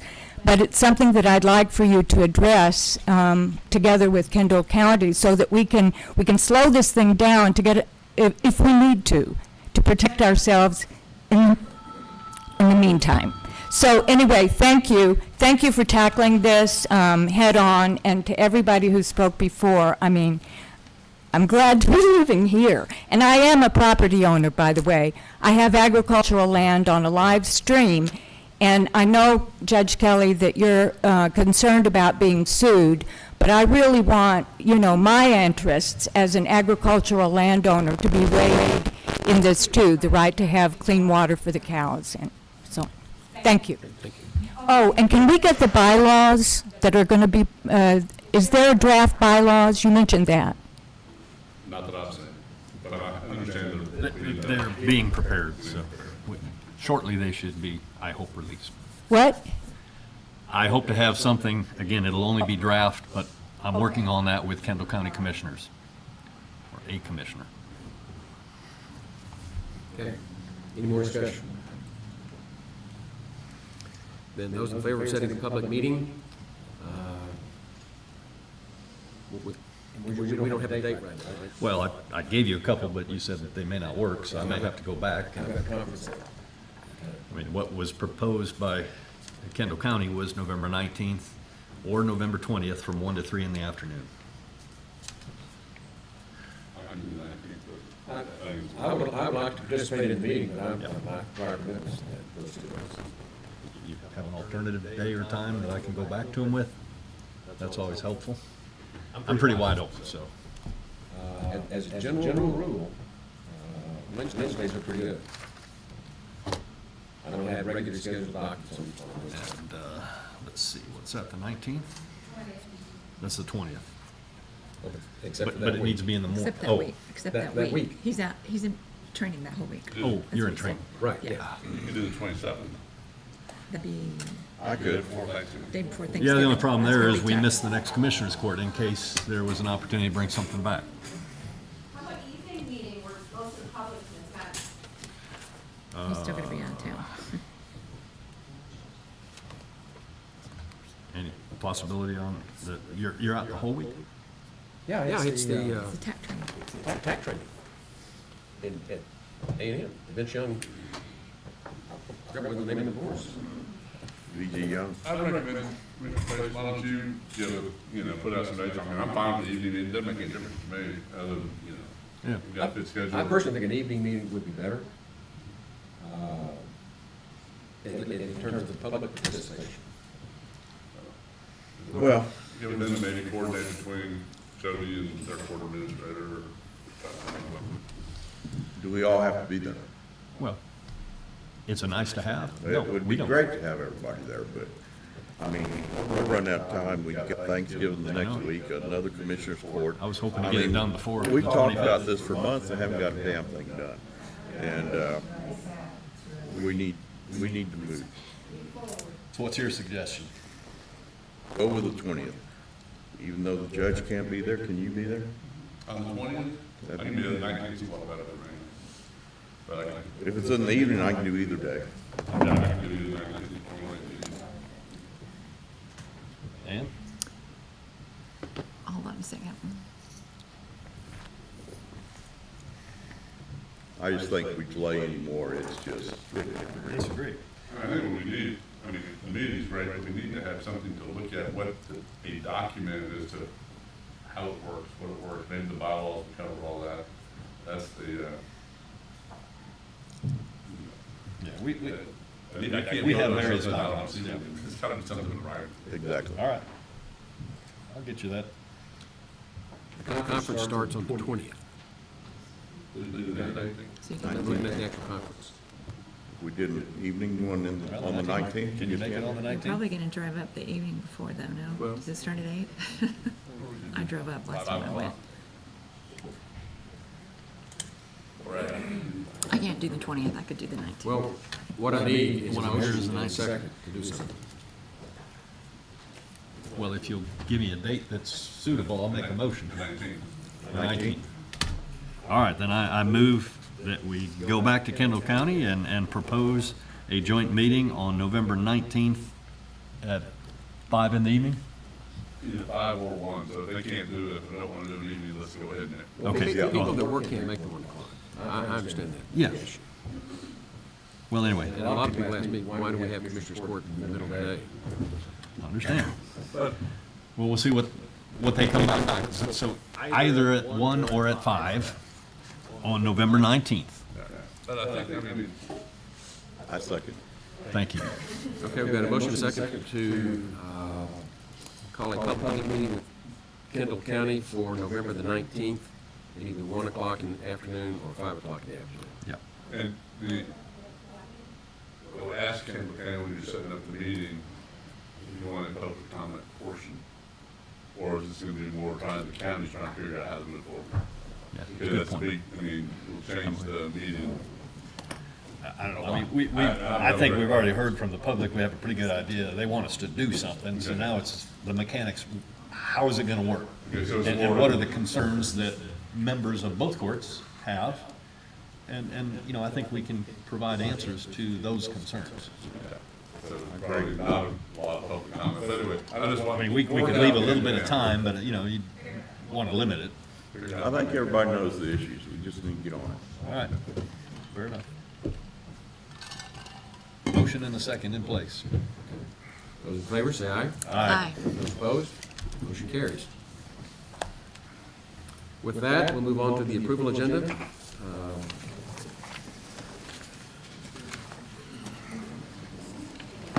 And I really want to get through these quickly. 2.1 are budget amendments. Yes, you have before you 4 budget 1 or 5. adjustments, back to you and these are to after true talking up to Ken 3 about it. of the grants, and then also to move contingency funds. We're still in court. We have executive session after this, so. Budget amendments. Yes, you have before you 4 budget amendments. 3 of them are to true up grants due to the end of the year, what's remaining at the first of the year, and then 1 to move the contingency amount for the animal shelter out of contingency funds. I move for approval. I'll second. Got a motion and a second to approve the budget amendments as presented. Any discussion? Those in favor say aye. Aye. Opposed? Motion carries. 2.2, Pay bills. Yes, invoices for today's consideration, $962,658.57. Move for approval.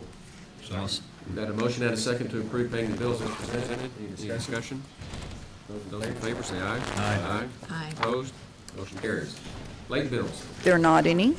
and auditor reports. There are not any. Thank you. 2.5, monthly reports. Yes. For October 2024 payroll approval, County Treasurer Tracy Sullivan, Constable Tommy Rodriguez, Precinct 1, Kyle Snyder, Precinct 2, Paul Gonzalez, Precinct 3, Brad Ryder, Precinct 4, Justice of the Peace, Judge Mitzi French, Precinct 1, Judge J.R. Horn, Precinct 2, Judge Kathy Mitchell, Precinct 3, Auditor's Office, County Auditor Tanya Shelton. Investment Portfolio Summary, 7/1/24 to 9/30/24, County Treasurer Tracy Sullivan. September 2024, District Clerk's Office, Don Lance. I move for approval. I'll second. Got a motion and a second to approve the monthly reports as presented. Those in favor say aye. Aye. Opposed? Motion carries. Court orders. Our court orders from our October 28th meeting, 409-444, 409-57, move for approval. Second. We've got a motion and a second to approve the court orders as presented. Any discussion? Those in favor say aye. Aye. Opposed? Motion carries. Information items. 3.1, status reports from department heads. I think most of them are, Jake's here.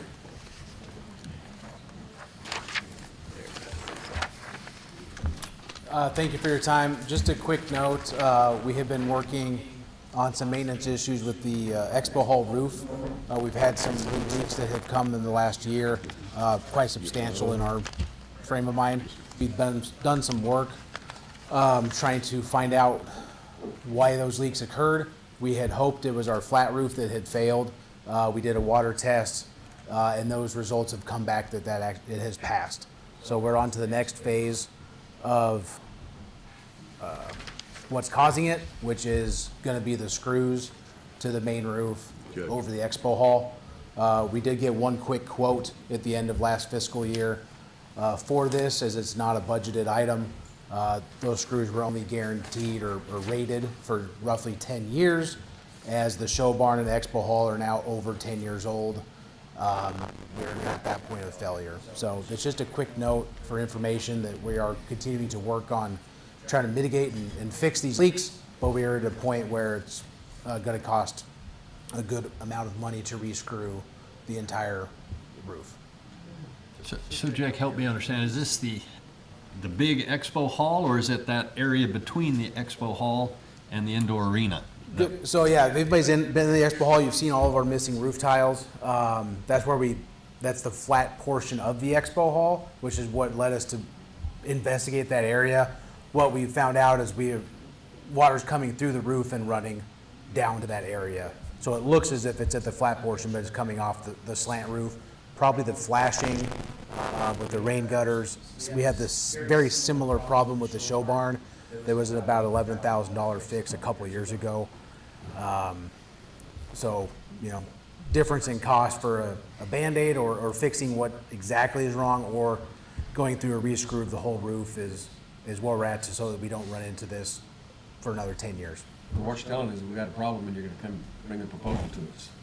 Is that what this is? Or? Say that one more time, sir. What you're telling us is you're reporting that there is a problem. You've given us an estimate here, and you're going to come ask us to take action on this problem. No, this is informational at this point. That's just one quote. We want to make sure that we investigate all of it and probably get 3 quotes for those things. We just want to let you know it's under $50,000, so therefore a bid process probably isn't required. Okay. But you're going to come back to us with some kind of recommendation? Yeah. Correct. Okay. Thank you. Any other department head reports? 3.2, elected official reports. Kerr? Yeah, just have a few information items. First of all, we did have our Kerr County Sheriff's Foundation fundraiser, It showed to be another successful one. What I want to go over the court and the public is, you know, we spoke about a vision that we have moving forward, so I thought I just need to kind of update the court. And what I want to clarify, it's only a vision, okay, at this time, but I feel like we need to start with that. And what it is, it's a vision of a new training facility. With this training facility, we don't know what's the size, we don't know the cost, and we don't know how we're going to pay for it, okay? But one of the things I feel is we have to start with this vision to move forward. I have had talked to a lot of my supporters, donors, and foundation members, you know, so what we're going to do, we announced we're going to take this next year to kind of get those answers and see what we can do. And next year, we like to come up with those answers and move forward. What I can say is, you know, we do have a perfect place for it. Behind the sheriff's office, there's a little bit over 2.5 acres that used to be the garden. It would be a perfect place for it. Like I said, I'll keep you all updated on that as we move forward. Lastly, we do have our Kerr County Sheriff's Office appreciation and awards ceremony this Thursday. We will be honoring Jonathan at this ceremony. The good thing is I've already had to up the plates a couple of times. We're at about 220 and still going. Thank you. Okay.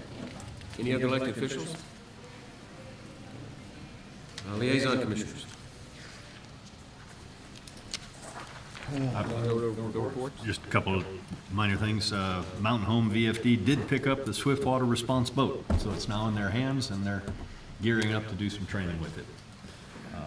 And also, I attended the CARPA meeting on the 6th, and I think I've already mentioned the radio system should go live for all the fire departments in January. Apparently, the sheriff gets priority. Go figure.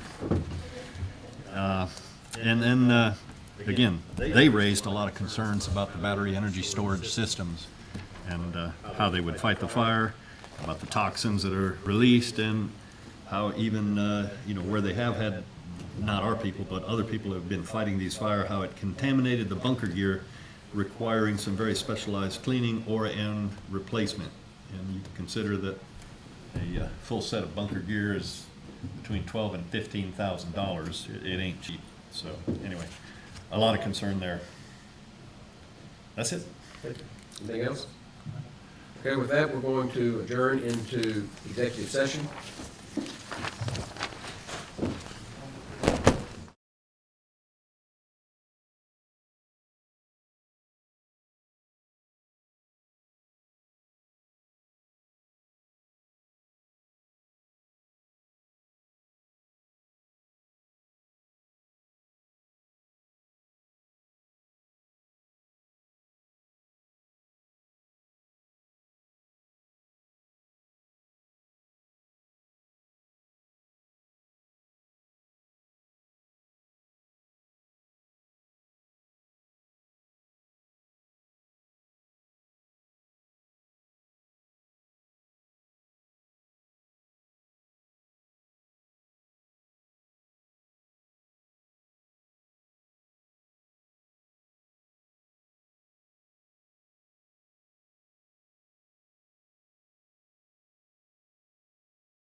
We're back in open session.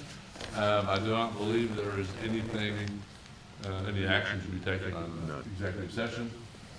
That being said, we're adjourned. Good job.